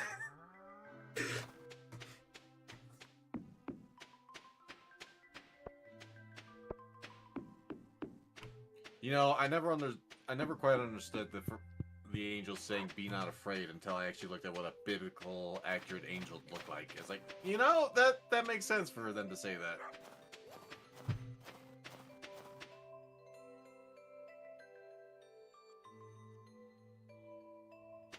That comment is gonna haunt me forever, isn't it? Oh, you have no idea, Riley. You have no idea. I think it's gonna haunt all of us forever. At least I'm not the one who suggested beating grandmas with a stick. I think think there's only one grandma that should be beaten with a stick. And that's Granny from the game Granny. I mean, for God's sakes, you can run her over with a car and she'll get back up.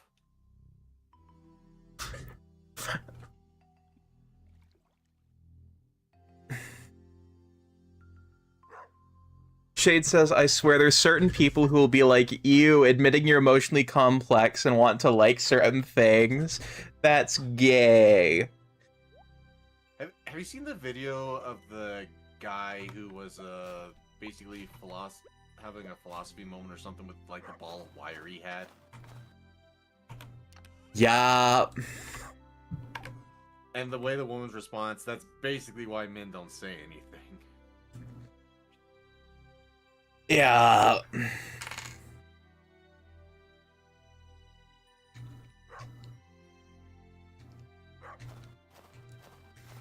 I saw that and it was just like, fuck, that's so dumb. That is the worst possible response she could have. Why did she do that? Yeah.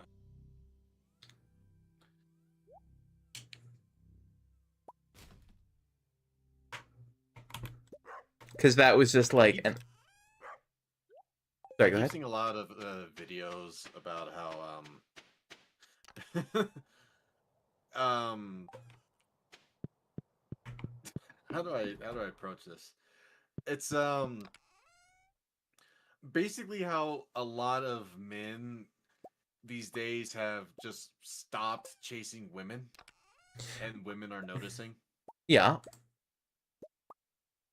Like, men don't go clubbing anymore, so a lot of times you go to a club, you just see a bunch of drunk women in their 30s just... I don't even know if I could call it dancing, just lightly bouncing in place. Vaguely mimicking locomotion. Yeah. Or there's videos of women saying, going to another bar because there's no men at this bar to buy me drinks. Yeah. Fucking... And then there was another one from a man's perspective that basically summed up my perspective and didn't even have anything to do with women. It was just he's never been to a club. He went to a club for like a friend's bachelor party before wedding. Okay. And he was like, yeah, that was the first and last time I will ever go to spend $50 to go inside and $20 for a watered down drink. Honestly, as someone who's been a bartender, oh, fuck's sakes. We found more seeds. Did you at least plant them in the pre-existing random holes? Some yes, others was a hole that I made, but I just was so nonchalant about I don't even know what was mine and what's not. God damn it. Hey, it's... for that squid. I got the squid, and I sold the squid. I don't need a squid anymore.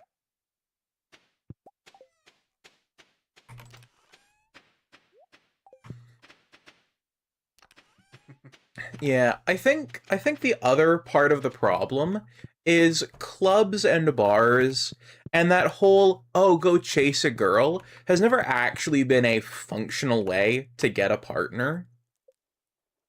You know what's another problem? What? So, being where I work, I see this a lot, and I was already aware of this even before I worked because of my own father's experience. But there's a lot of men who come in to pay child support, and it's always their first marriage, and they keep saying their second marriage was the right one. That should have been their first. So that's another reason, is just how a lot of times men just get screwed over. Well, the other part of the problem, and this has definitely been shifting over time, is like, if you go back to the 1950s, getting divorces was hard, right? Basically, the man or the woman had to be a downright reprehensible piece of shit to get a divorce to happen. Mm-hmm. And so then what happened is there were a bunch of people who were in not good relationships, but not ones that were so bad that courts would get rid of them, right? Right. But another thing is, and I've seen this, is a lot of women see men as a sort of cash grab. Like, find a man who makes money and has a profit, date him for a while, marry, then divorce and get half, if not all, the assets. That was a bigger thing historically, but that has been on a downward trend. It still has been a case in recent time, though. So it definitely has been. But so I think the bigger problem has been historically, right? There was this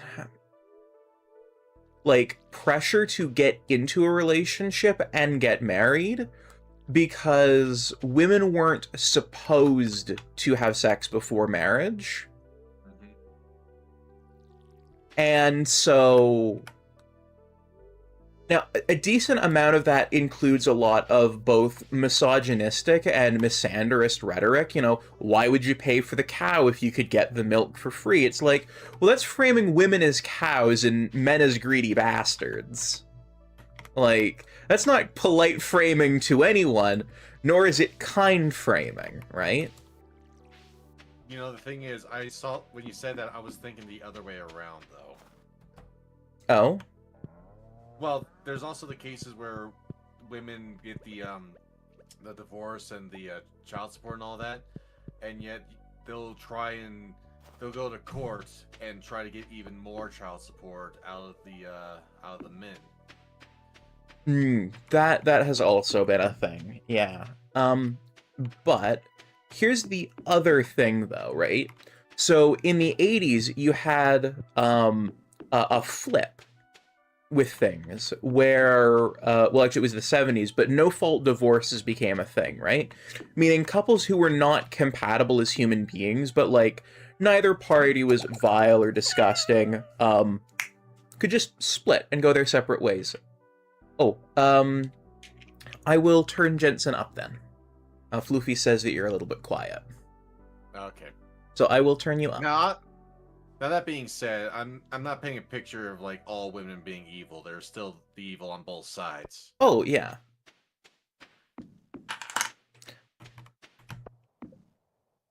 You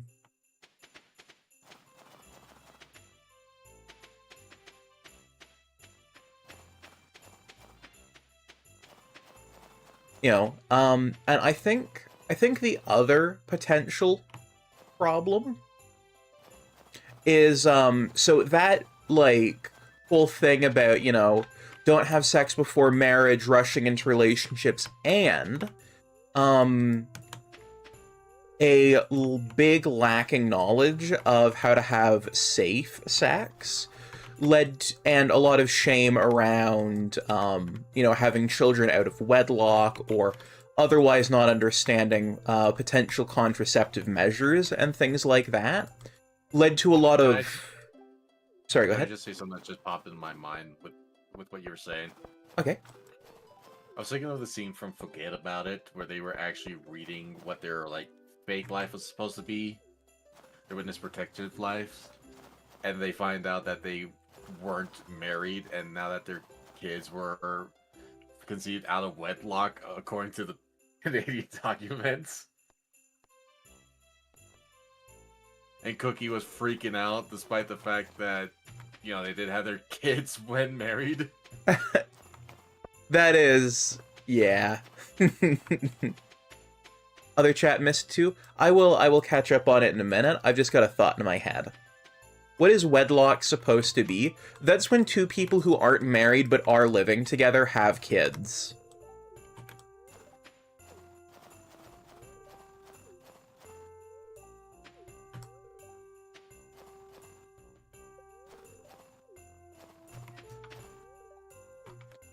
So I think the other thing, right? So on top of not having proper access to contraceptive measures, so that leads to the other problem of a bunch of people having unsafe sex, because telling people don't have sex is not an effective way to stop people from having sex. Like, the data bears that out, you know? Like,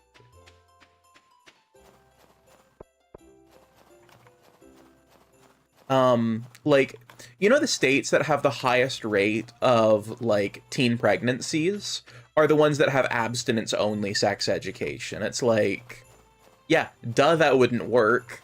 You basically told people, hey, there's this thing that feels really good to do. Like, that, you know, it's part of the things your brain is hardwired to do. And to like, don't do it. Even that just reminded me of something. Like, Given fucked up, but yeah. Like, has... It was from an episode of South Park. Oh, no. But, like, that wouldn't work. It wouldn't work for anyone, right? Like, and like, you can see the problem with that, right? Like, hey, look, there's this thing that feels real good to do. Don't do it, though. Naughty, naughty. Like... Yeah, fuck it. There was this episode where they were, I guess, man, it's been a while since I've seen it. It has something to do with, like, men being more focused on sex and shit, and, they thought maybe it was starting at a younger age. So there was, like, 3 kids that got held in a class because they seemed to have been the most sex addictive. Okay. One was Kenny, which, you know, that one makes sense. Kenny is a bit of a perv. Butters, but that's because he was confused.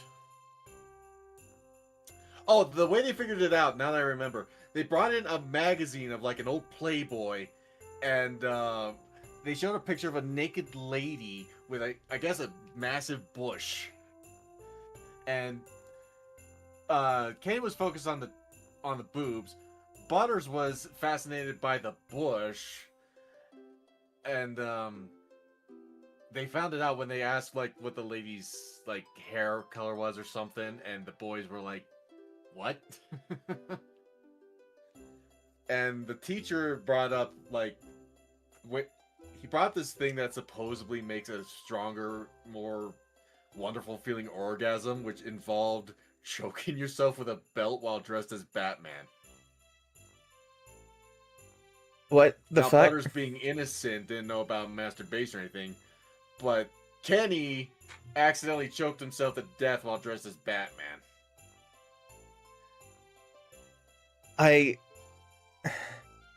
This is why I don't watch South Park. Given it's Kenny, he comes back alive, but That's it was just not what I mean.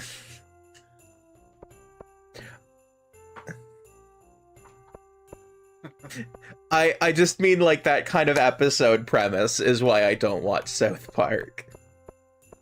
It was just you were saying, like, you tell them not to do it, they do it anyway, and I was just thinking of Kenny doing that. Okay. Yeah. So, like, I think the other... This is the third thing, right? Like, so the states that teach abstinence-only sex education do have the highest rates of teen pregnancies. And it's like, yeah, duh, that's not gonna work. But, and I think this is the other thing, is, like, the number of people who are my parents' age or older who are like, man, I hate my wife, or man, I hate my husband, I hate my partner, they suck.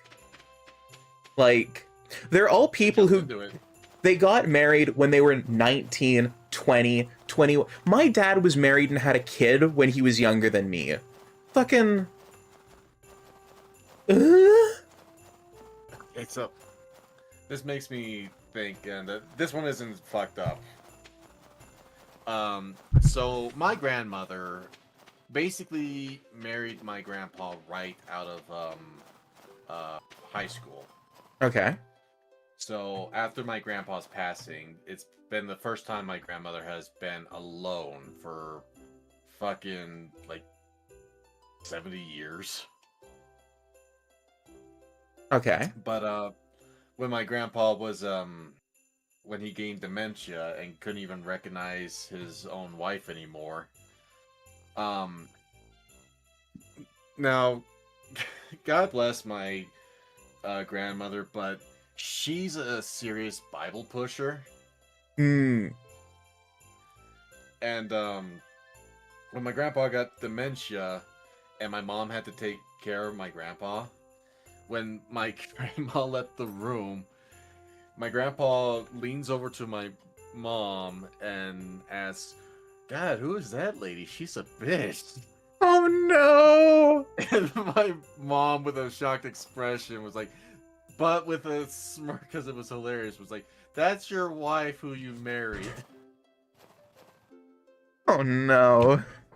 And then another when my grandma was having one of her like fits or whatever towards my grandpa, how he spited my grandmother was he took his coffee and he just poured it out on the rug and looked her dead in the eyes as he did it. Oh no. Well, the thing is, my grandma was kind of starving my grandpa. Oh Kind of like jeez.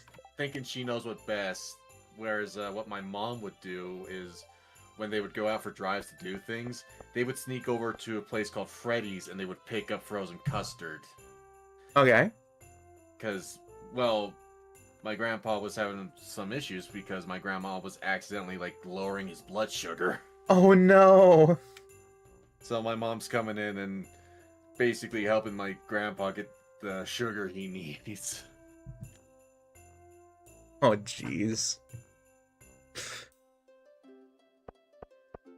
But yeah, I think that's been a bigger historical problem. Like even people who are my dad's age, who were growing up in the 80s and the 90s, like he was a teen heading Oh, yeah, into his I've 20s. talked to everyone. Okay.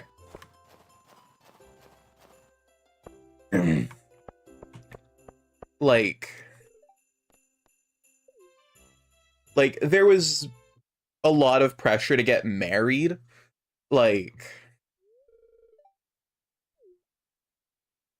and so I think that is definitely another big part of the problem. Was there was, especially historically, a much bigger social pressure to get married. Mm-hmm. And so I think a lot of people ended up in bad marriages where they weren't well suited.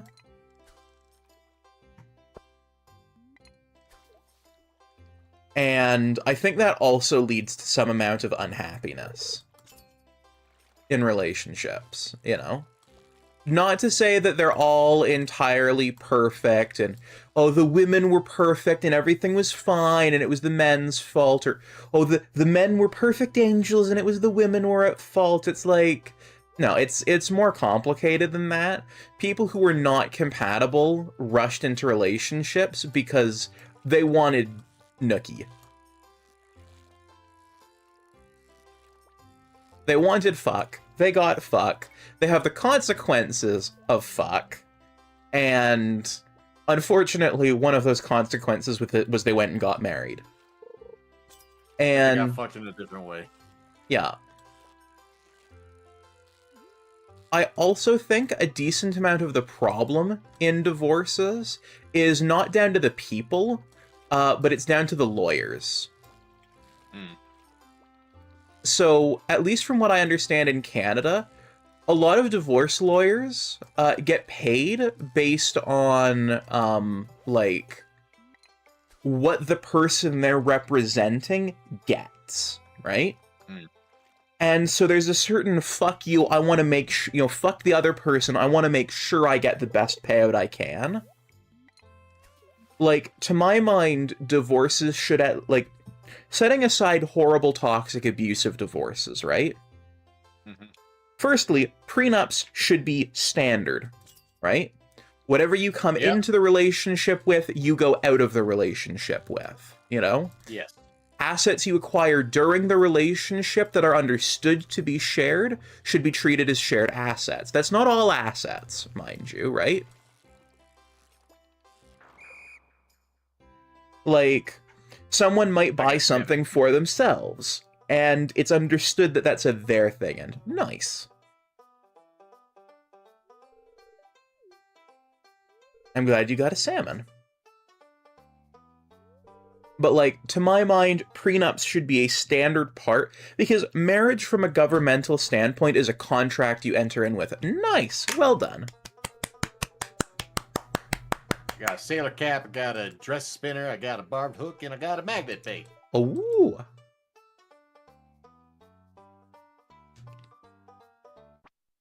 But yeah, so marriage is fundamentally a contract, and I feel like a part of that contract should be the exit clauses.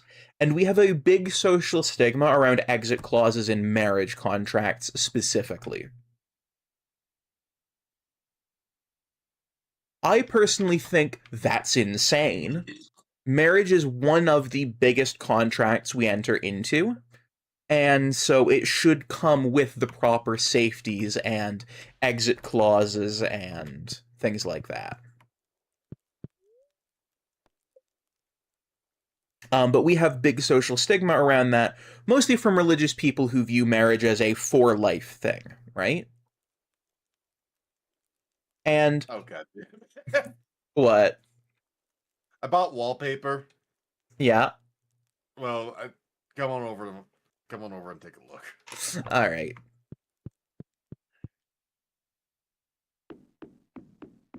Oh, fuck. I should have seen if they had any rare crows. They did. It was a snowman. Did you get one? No. I thought it covered the whole wall. Oh, no! No, it just got this little bit here, and I don't think it comes off. Well, you have some nice Christmas art. So I got this little hallway of mistletoe. You have some nice Christmas art. But yeah, that's... Now I'm really looking like a sailor with my bandana shirt and his hat. Ooh, I got a foraging level 7.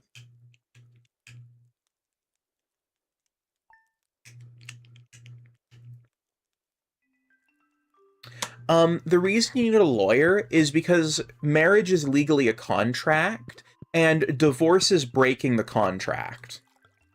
And unless you have a prenuptial agreement, also known as a prenup, colloquially, there is no exit clause. There is no, this is how the assets will be divided, this is a, you know, it's just, yep, you two are together for life, all assets merged. That's why you need a lawyer. And unfortunately, some lawyers, rather than viewing this as the, okay, the contract is ending, let's find the best outcome for all involved as lawyers, it got turned in, because people can't afford lawyers. Lawyers are often very expensive, held on retainer, and given a percentage of the winnings from court cases. It very quickly became an industry of, fuck you, I got mine. You know, where their goal is to get as much as they can for whoever they're representing because they get a portion of those winnings. Can't use my fucking prize lures. Oh no. I don't have the fishing rod that takes them. But yeah. So I think those are the biggest problems. And one thing that we know is, so millennials have tended to get married later, either in their late 20s and into their early 30s. And one thing we know from Gen Xers who got married later in life, who got married in their 30s, who are now in their 50s, they have much happier relationships with their partners, and their divorce rate is stupid low. And millennials are seeming to be playing out that path already.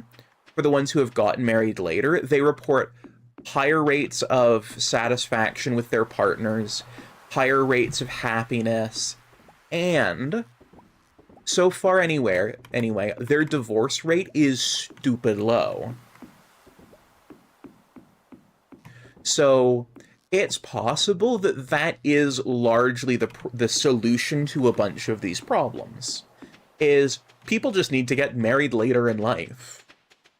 That's what I picked up from what I witnessed, and this was something that I stood by back in fucking high school. Yeah. Shade says, and then you have Gen Z who thinks marriage is a fucking joke. Yeah. I have a lot of complicated feelings around the concept of marriage, to be honest. I don't think it's a bad thing. I want to start with that. I think that as a concept, it definitely provides a lot of benefit. And it also needs to be something that I think society needs to re-examine.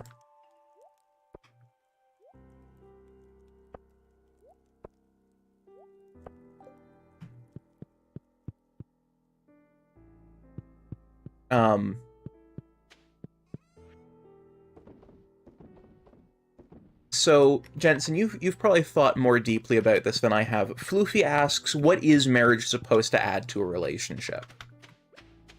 What marriage is supposed to add to a relationship? Yeah. Well, so marriage, if I'm being perfectly honest, is more just a piece of paper. But I think what it's supposed to signify is like a full, complete finalization. Like there's somebody wants to try and find that person they do want to spend the rest of their life with, that like essentially that number one best friend to be with. And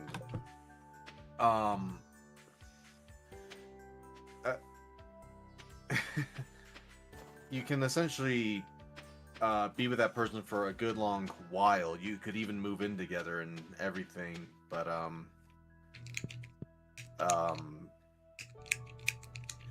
you can essentially be married without having the document. The document really is just the finalization, and kind of like you're giving each other your lives for, well, death do you part.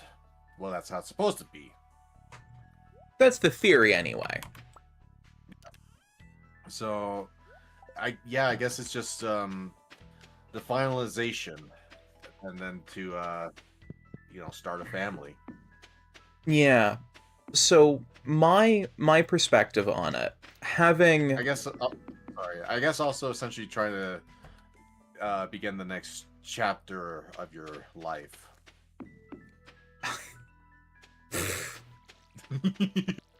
yeah. So having grown up where I did, there were a lot of people who were functionally married, who never got married.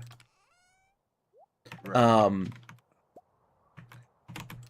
So one thing that I definitely picked up from that, especially from some of those people who were a bit more eloquent, if a marriage changes something in your relationship, you should never have gotten married. Right. So it should be a case where you spend time with that person for a long while, and if you both feel comfortable being together for a long while, that even having a piece of paper doesn't change your perspective on each other, then that's probably about the best time to try and have a marriage. Like, I think the only kind of perspective that should change when get married is like, hey, it's written on paper now. Yeah. Cool. Yeah. but you'll still seeing that person the same as you had been. Yeah. Like, to my mind, right? So this is one of the things that kind of annoys me because I'm polyamorous as opposed to they use the word monogamous, which should technically mean polygamous, but polygamous is its own thing. Um, so I'm gonna say monamorous, but monogamy is generally the word that's used. Hmm. Is um like there are multiple people who I would want to spend the rest of my life with, who I can't imagine my life without, right? And who, like, if I was told you have to pick one of these people, I almost passed out on camera. oh no, what, Ugh. like big I stretch? I maybe I found I'm feeling like a zit on my chest. But it's Oh, really tucked up here, so I tried to bend my head down while trying to see it and pop it, and I hurt my neck. And when I oh, straightened my neck, I got lightheaded really fast and I couldn't see for a second. ah, fuck.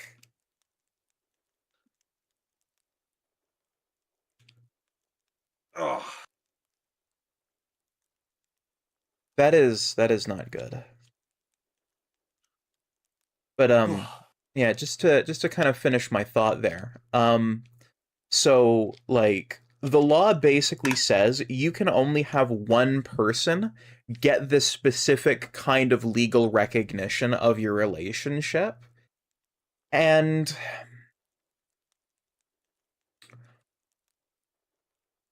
I don't think I could pick amongst the people who I want to spend the rest of my life with which one of them would get that kind of legal recognition. I think it would hurt the people that I didn't pick, and that it could put a lot of potential pressure on whoever I did pick. Hmm. So I'm of the opinion that if I was ever going to get married, I would say fuck the legal contract. Fuck the actual thing that says on paper these people are married, and just do the big emotional party and ceremony and things like that. Because the law doesn't say that you can't do that part of it. It just says that you can't have multiple people signed onto this legal document. And, like, that's functionally the only difference between marriage from a legal standpoint and marriage from the social standpoint, you know? Like, that's my thinking on it. Like, I don't know. Like, I don't think I would be capable of saying this person instead of these other people. If that makes sense. Yeah. Because, for the people who I would consider doing that with, I couldn't pick one of them.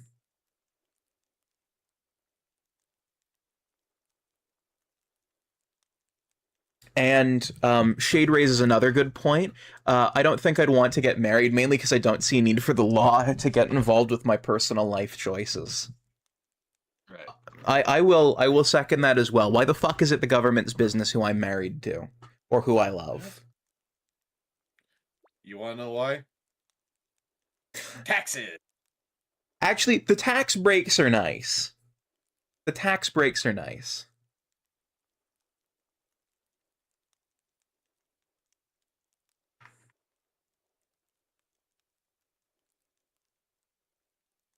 I only gave my Um, full attention to one of them because I knew him longer. Ah. that's fair. I can't say that's been my experience. I actually try and do my best to give the same quality and time that I can with all of my partners, even if it is difficult. Because I love them all very, very much. And I deeply want them to know that.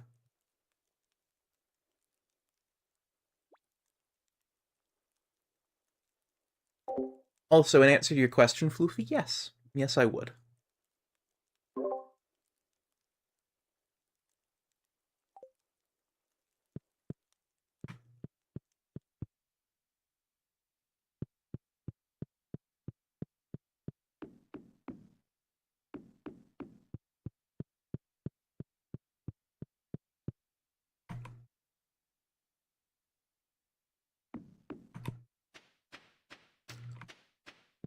I think one kind of interesting, like, potential thing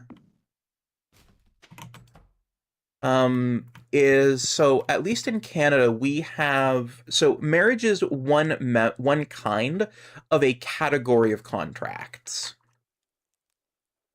You may be familiar with this category of contracts, Jensen, known as civil unions. And so the idea behind civil unions is, like, let's say you had two brothers who moved out together and bought a house together and just lived together, right? But they're brothers, right?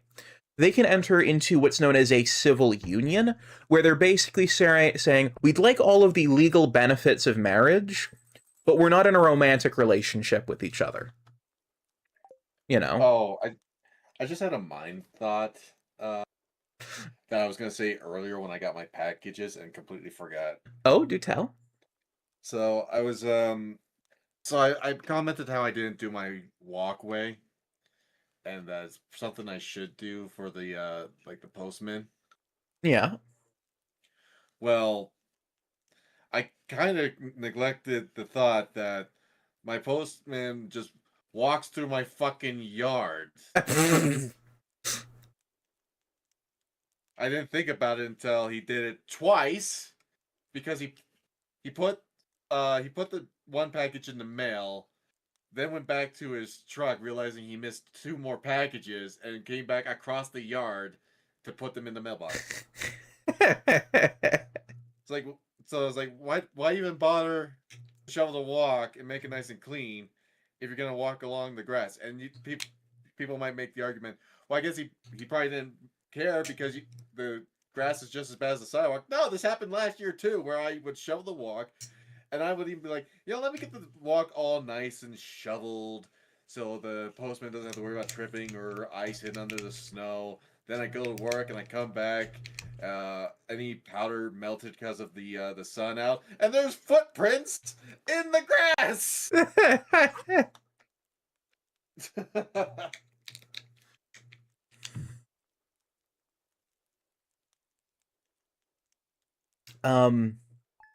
Why should I break my back for you when it means nothing?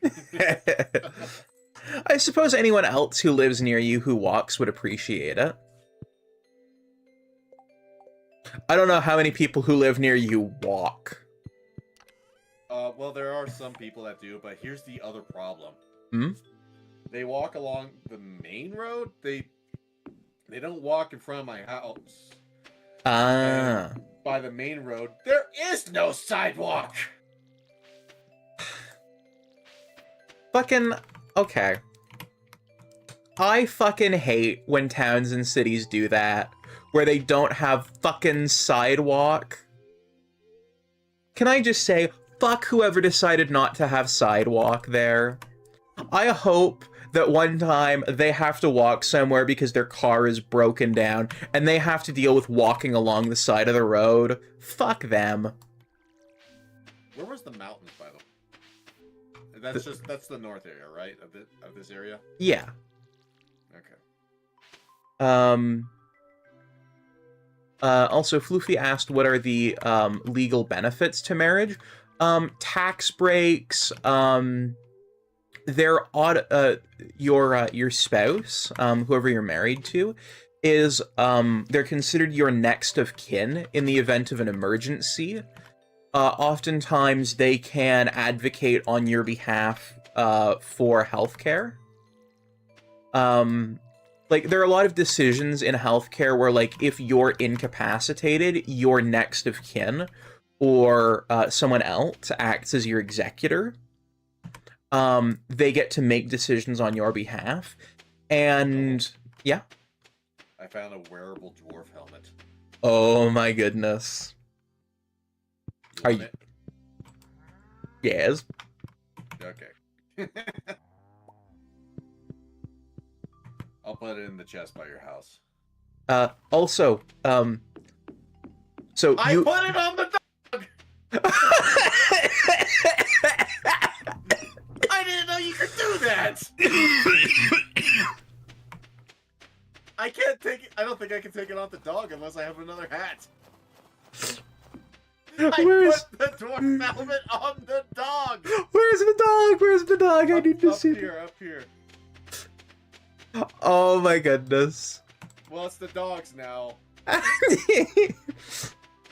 was just petting the dog while I ran by and I happened to be holding the helmet. I didn't know you could put the hat on the dog! Oh, that is brilliant.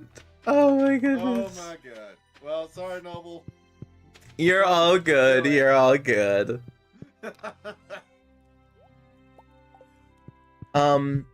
That's incredible, though.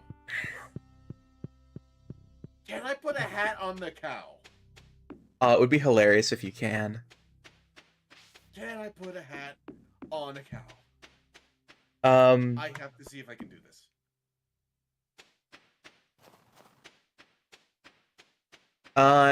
Dragon King says I walk everywhere, in my chat. And Floofy, there are other benefits, that your spouse gets. So in the event that you, pass away and you are unmarried, but you've paid into retirement, your estate does not get that money from the government or from your retirement plan. But if you're married, your spouse continues to receive those benefits. Because part of the marriage contract is an assumption of joint ownership of assets. Put a hat on the cow. Ah, dang it. It would have been so cute if you could. I was gonna give him my pilgrim hat. What if can I swap the hat on the dog? Can I swap the hats? Now I wish the dog was named Scott, if you're gonna put the pilgrim hat on him. Wait, I did get the helmet back. Ah! And now he has the top hat. Ah, he's a fancy boy. Well, pilgrim hat. So now you can have the dwarf helmet. Okay, just pop it in my chest and I will grab it in a moment. There you go. Yeah, like there are other legal benefits that you get as well. Now, theoretically, you can prescribe someone to continue to receive your pension and your retirement after you've passed away. You can set up someone else to be your legal executor. You can go through all of those steps. But by being married, they are automatic.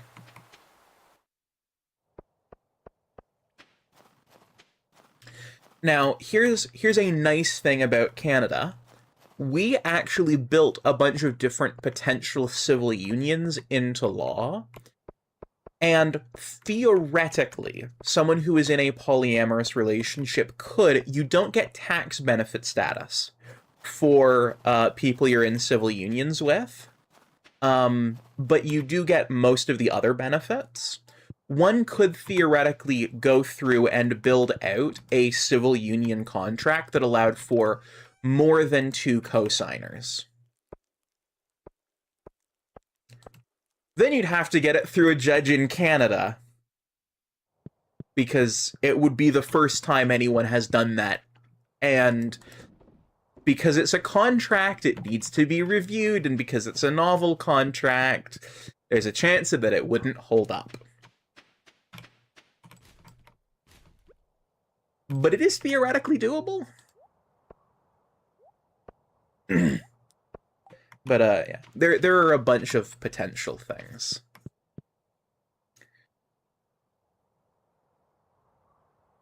But yeah, there's a bunch of legal benefit to marriage. As far as personally getting married, as Jensen has already said, it shouldn't change anything. It's just basically putting down on paper what everyone has already agreed.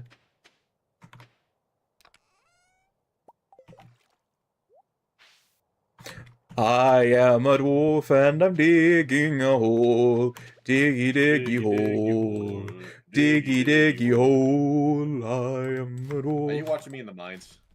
What? No, I got my helmet. I was in the mines. Ah.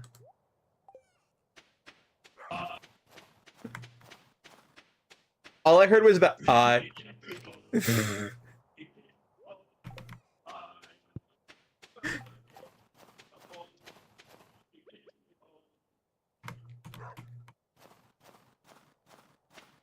Sounds like I need to make some adjustments to SoundPad again. Now, hear me out. Have you heard the other song that they did that was like that? The even older one?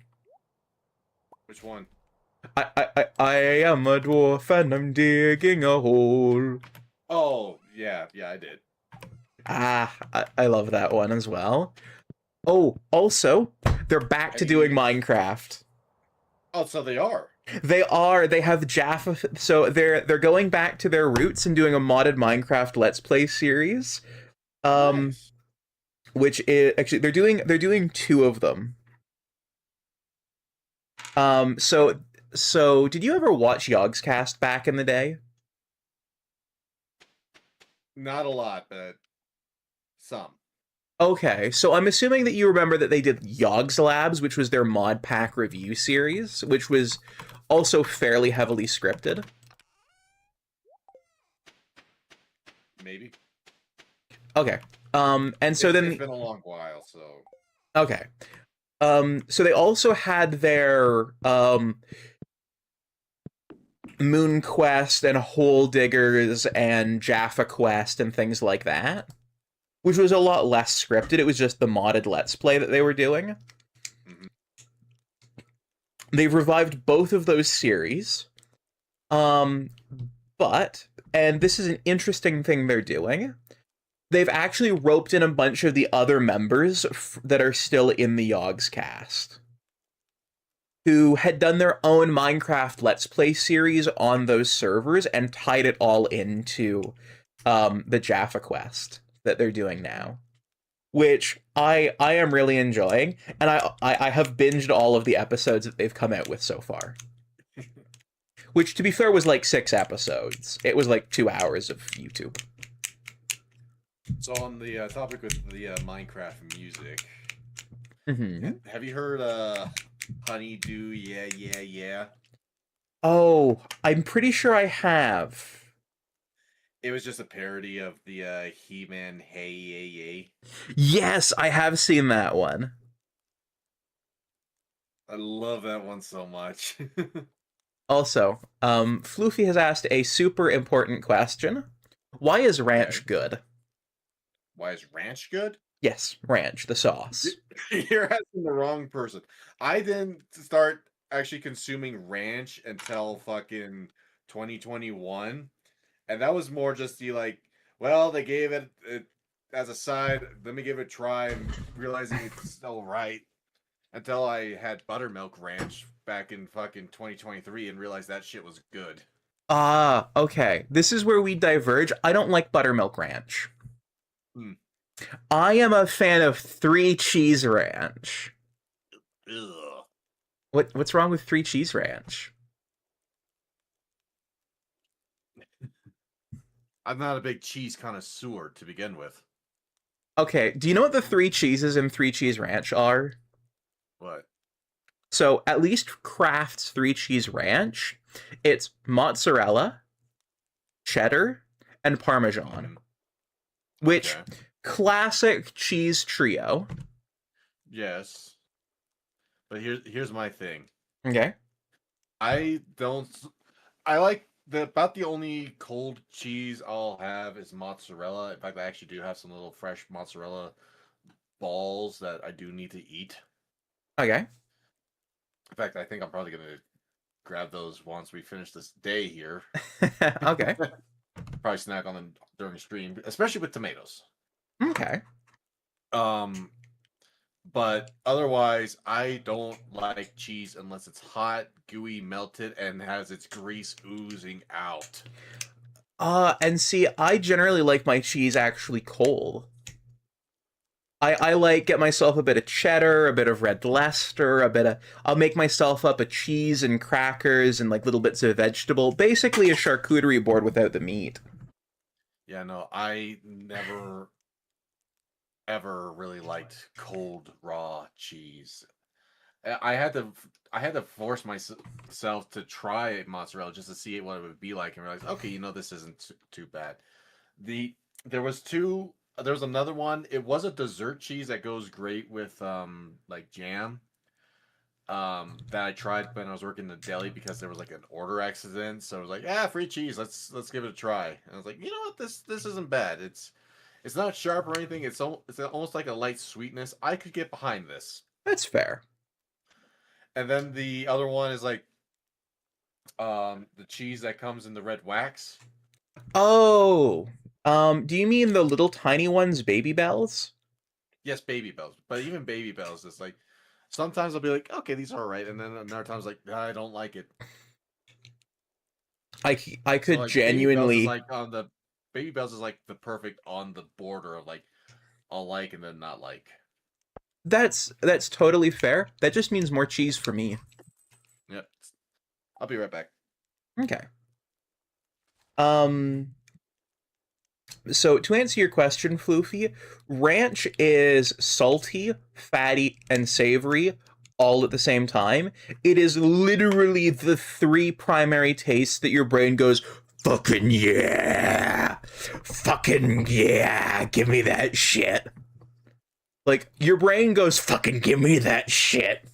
For things that are sweet, salty, savory, umami. Your brain loves those tastes.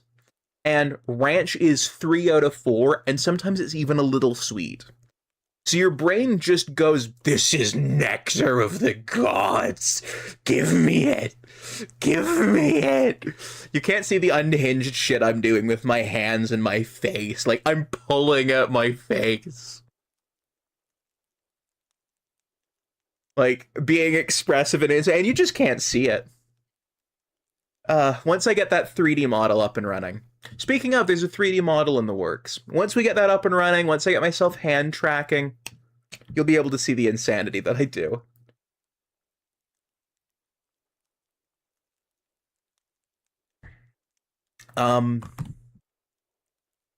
Yeah. So your brain is kind of hard coded to like those things. And ranch is basically all of those things put into a slurry. I want to try more.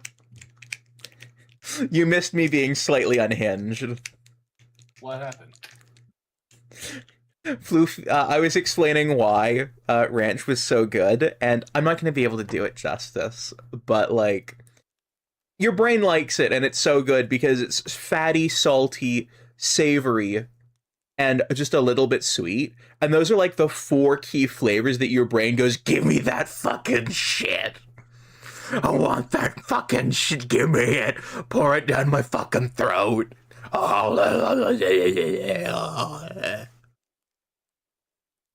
Actually, I'd say I did a decent job capturing it. But also, as I was telling chat, you couldn't see like the way I was like holding the sides of my face and pulling it down slightly, being just ever so slightly insane.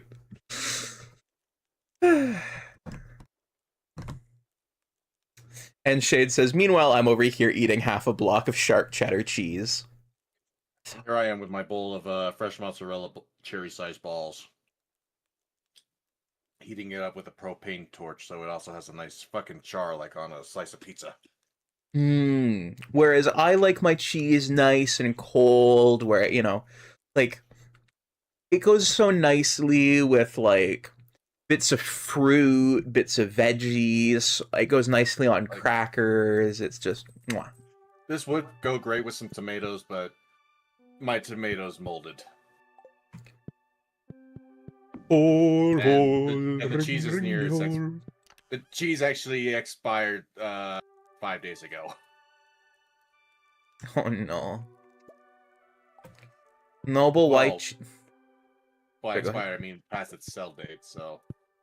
It's probably got a good, like, 3 or 4 days left in it then. Well, it's only past the 3 or 4 days, I think. Yeah, Best Buy, November 23rd. Oh, gee.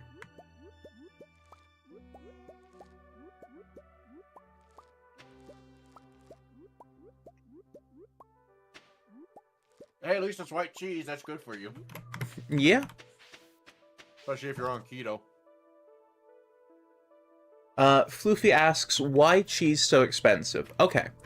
The price of cheese is twofold. All right. So, firstly, the US market prioritizes low-cost cheese.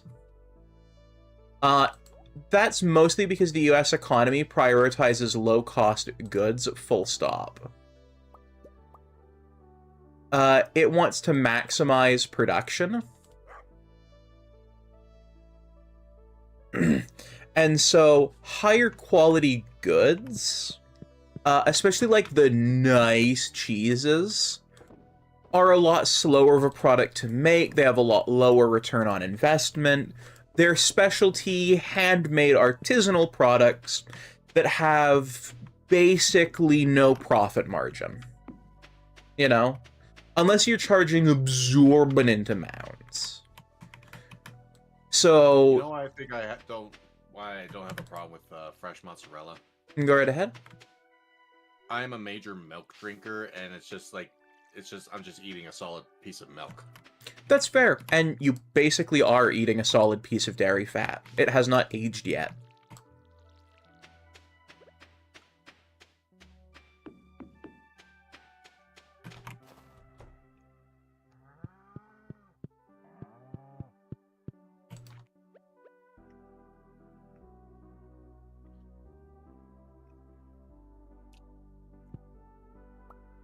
But I will say, after taking my little propane torch with some of these little cheese balls, and the smell it's giving off, and the taste of the charred cheese is making me wish I had the shit to make my favorite fucking sandwich. Mmm. Okay.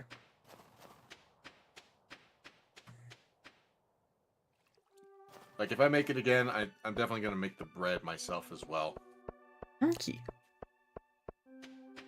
But yeah, that is the big reason why a lot of nicer cheeses are expensive in the States, is mass-produced cheddar is the most popular. Ergo, it's the one that gets produced the most. And because it gets produced the most, it's the one that has the most efficient ways of making it because it's been optimized. And because of that, why would you make cheeses that are anything but the middle... Sorry. It's all good. You know, why would you make anything else but the, you know, maximally efficiencyed cheddar cheese? Which is actually... I've had American cheddar before. American cheddar is a far cry from the cheese that I get, both in Canada, you know, like the mass-produced cheddar here, or sometimes, you know, if I've got a little bit of extra money left over at the end of the month, I'll go to the British import store, the nice fancy cheese place in the mall, and I'll get proper from Cheddar, England cheddar. It's so good. Especially because I like going for old cheddar, and it's really dry, and it crumbles a little bit. You know, it breaks. So you don't even have to cut it. You can just sort of like grab the wedge and like break a chunk off. Oh, it's so good. It is genuinely just so good.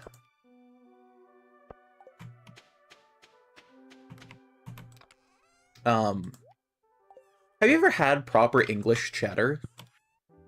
No. That would make sense, actually. Never mind. That was a silly question. But, as a cheese enjoyer, it is very good cheese. It is very, very good cheese.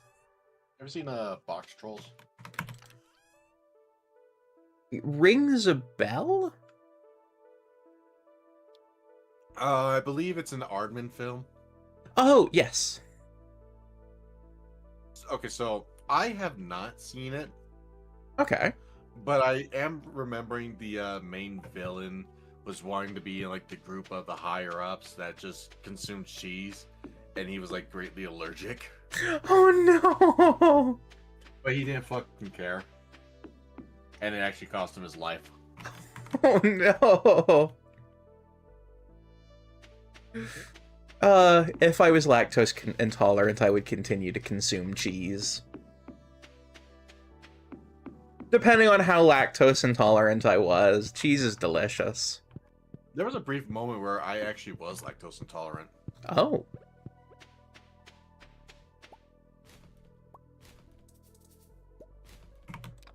And here That's I am not eating good. raw cheese. To be fair, you're not actually eating raw cheese. Raw cheese would need to be non-pasteurized, and almost all dairy products in the Well, by United raw, States. I mean it's cold. Ah, okay. Gotta remember, grew up on a dairy farm. So to me, I know what raw cheese means, but it does not mean what you mean. She's gonna sue her. Fair.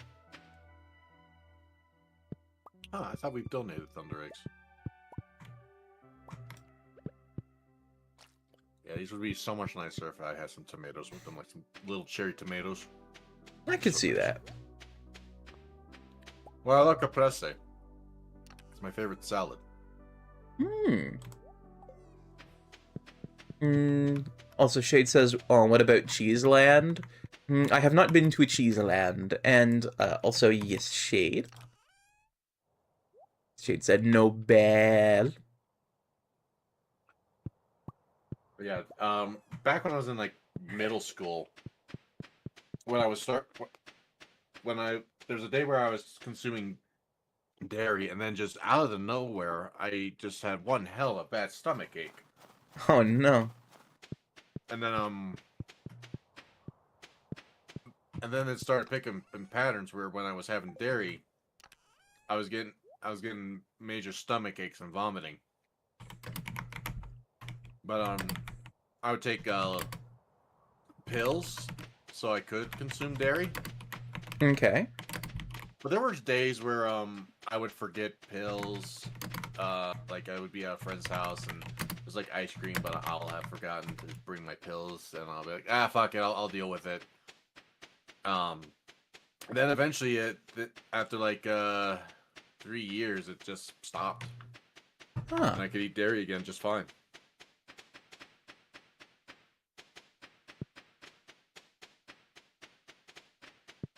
Vincent stop walking for a minute.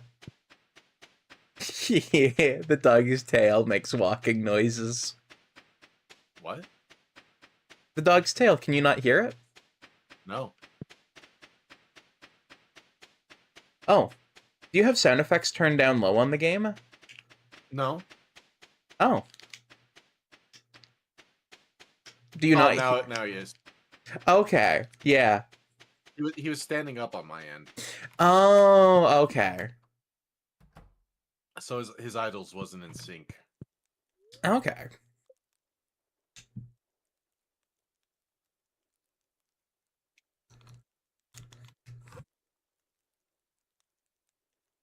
And Shade, I have heard of black market cheese, but most of those black market cheeses are available in Canada. You can just go to the cheese dealers and they have them. I say that like cheese dealers are a black market thing, but no, like we've got one in the mall where they have the cheese that's got like maggots in it and on it. Ugh. Yeah. That's my response is ugh. I'll be right back again. I finished my drink and now I'm thirsty after eating that cheese. Okay.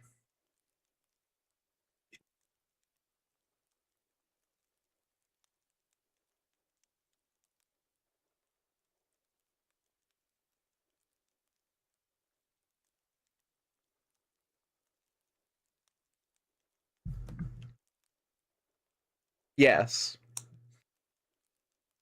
I have genuinely seen it being purchased at like my local cheesier or whatever the hell a cheese retailing establishment is called. What do you think? One more in-game day? I think one more, yeah. All right.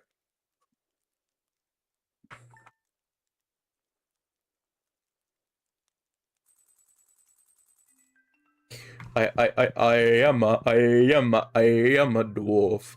I am a diggy hole. Squidfest has begun. Hole, hole. When I was playing that, was the music just like cutting out or something?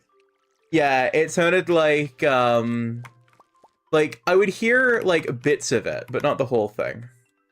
Okay, so I probably had. It was either too loud or too quiet then. Conjure yourself a groin so I might kick it. There shall be no groin kicking today. As for why that health spawn of a cheese exists, that's because medieval people were a bit fucked.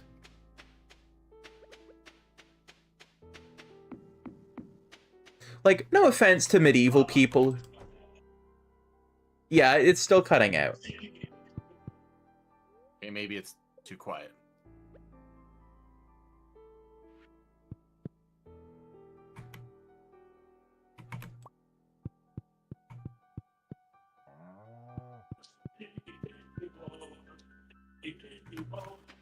That's better. It sounds almost like washing out. It would help if I could hear it. Have you ever been in a car where the aux jack isn't plugged in quite right? No. Oh. Do you at least know what that sounds like in theory? No. Oh. Okay.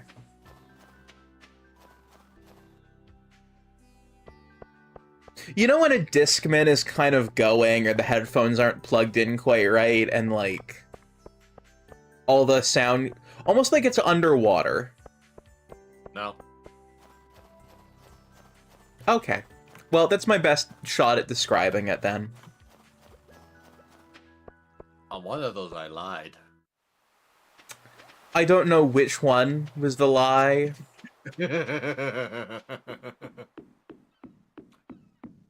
We're gonna play 2 truths and a lie.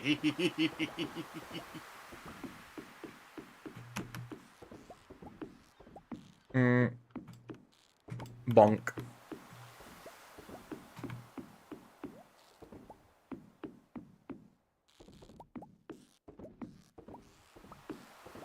Why did medieval people make it? Because medieval people were a little bit fucked. I have no other way of putting it other than they were a bit fucked. Oh, that rare crow you missed? Yeah. Like, got it. Oh, yay.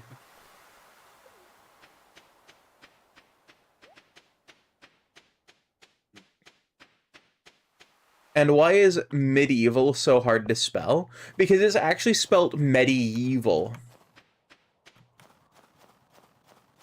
Also, that just makes me want for Army of Darkness to have been called Medieval Dad. Yep.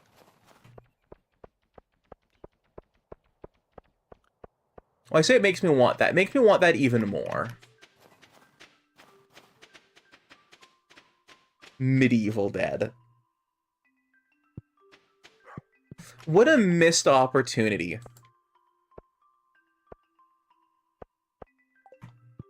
Alright, did you spot the rare crow?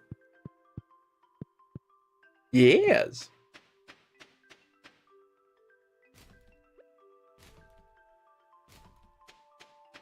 It's right next to the sprinkler, eh? Yeah. Me. Like, you asked if I spotted it after my brain thought, oh, there's the rare crow. And then my brain went, fuck, did I spot it? Maybe I'm losing my marbles.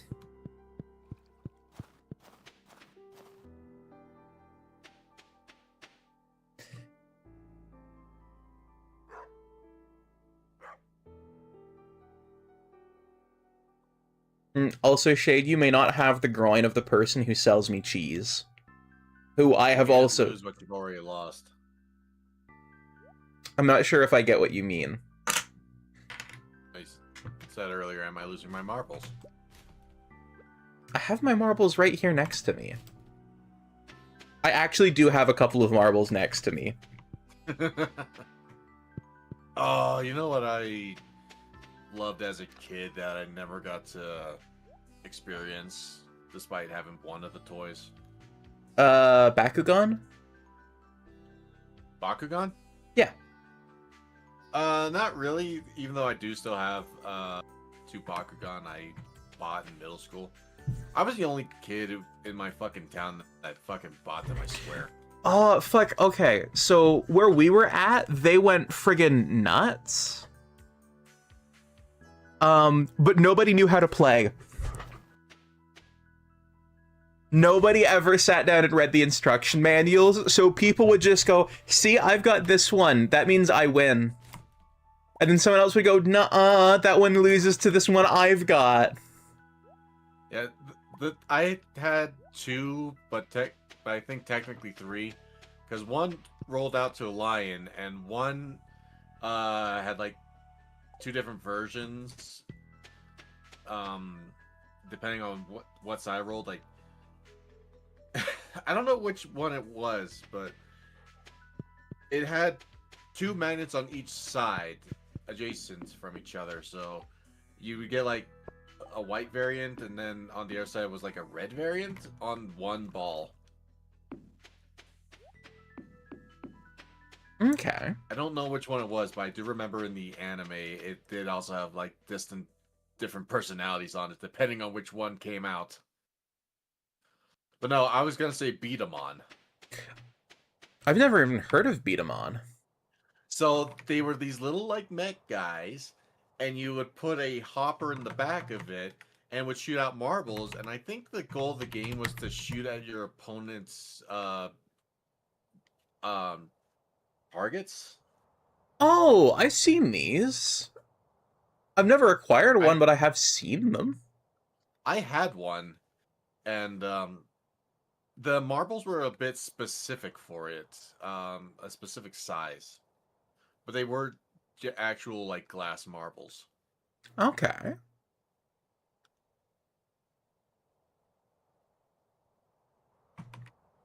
And you could customize them and change their attributes like Beyblades. Ah. Beyblades was another one that I liked growing up. I didn't get to grow up with Beyblades. You want to know when I got my first Beyblade? Last year. You're actually pretty fucking close. Was it this year? Now you got further. 2 years ago.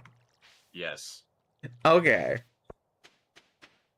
I'm surprised. It's only because I bought it off of Reduce at Walmart in the clearance area. Huh.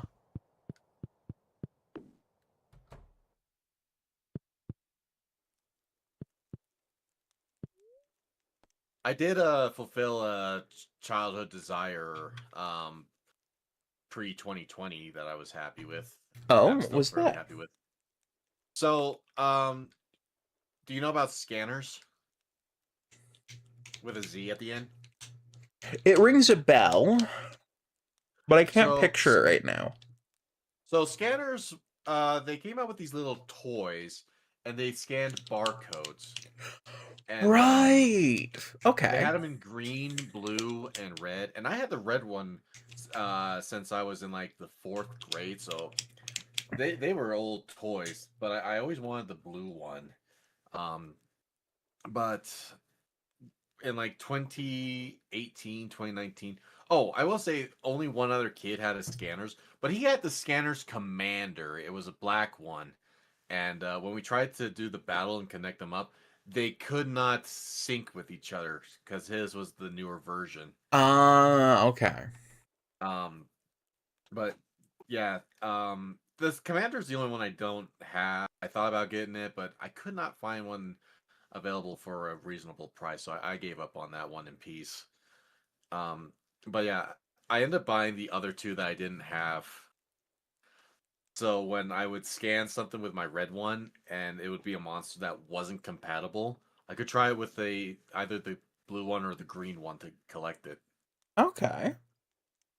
And then you would sync it up with someone else scanner and battle it out. And there actually was a whole leveling up system. And I believe when you level up a monster enough from multiple battles, it's supposed to gain a different attack. Kind of like Tamagotchi meets Pokemon. Pretty much. Okay. What do I feel like that Yeah, would just be Digimon? Pretty much. But yeah, I would always love going to the store with my mother just to take my scanner and see what monsters I could collect and find, and then or even collect items like potions, swords, maces. It was pretty cool. I forgot technically how it worked. Um, but it was pretty cool. They all came with a comic, and the comic had a barcode so you could heal your monsters. I don't fucking I definitely don't fucking have that comic anymore. But you can get that barcode off the internet, print it out, and use that to heal your monsters. I'm also assuming that if you found a barcode that was close enough, it would work. Maybe. I don't. Again, I don't know how it would work. That was something I did try. I would go through a number of just barcodes to see if there was one that could work like the healing one, and I couldn't. I think the closest I could find was whatever barcode was for the starter monsters, but I could never find those anywhere else other than like the internet or with the instruction manual. It gets you to practice. And that was another thing. You had to scan the barcode just fucking right. And but the thing was, even after the third attempt, it was basically always a fail. You would scan it and you would get like the little heart rate meter. If you get like a little boop, you scanned it, but you didn't scan it quite right. You had to get the tall boop for it to register getting a monster. But if you failed, it flatlined and gave off just a horrible noise. But I keep them actually right. I keep them by my bedside actually.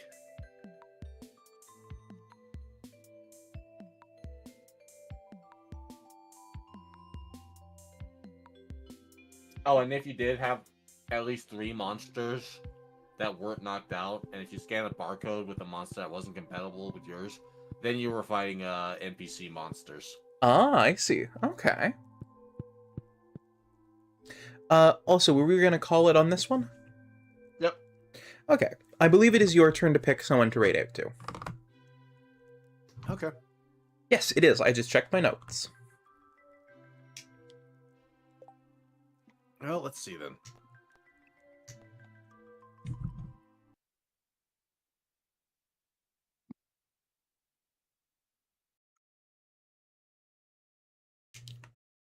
Alright, I'm gonna bang out a little raid message in chat.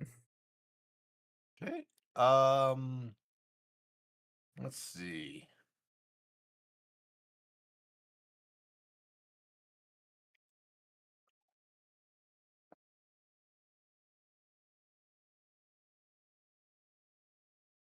Let's go raid Drifter.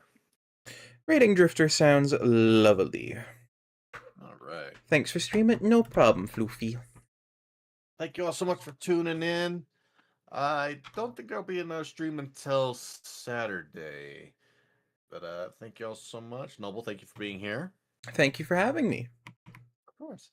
And let's go say hi to Drifter. Good night, everybody.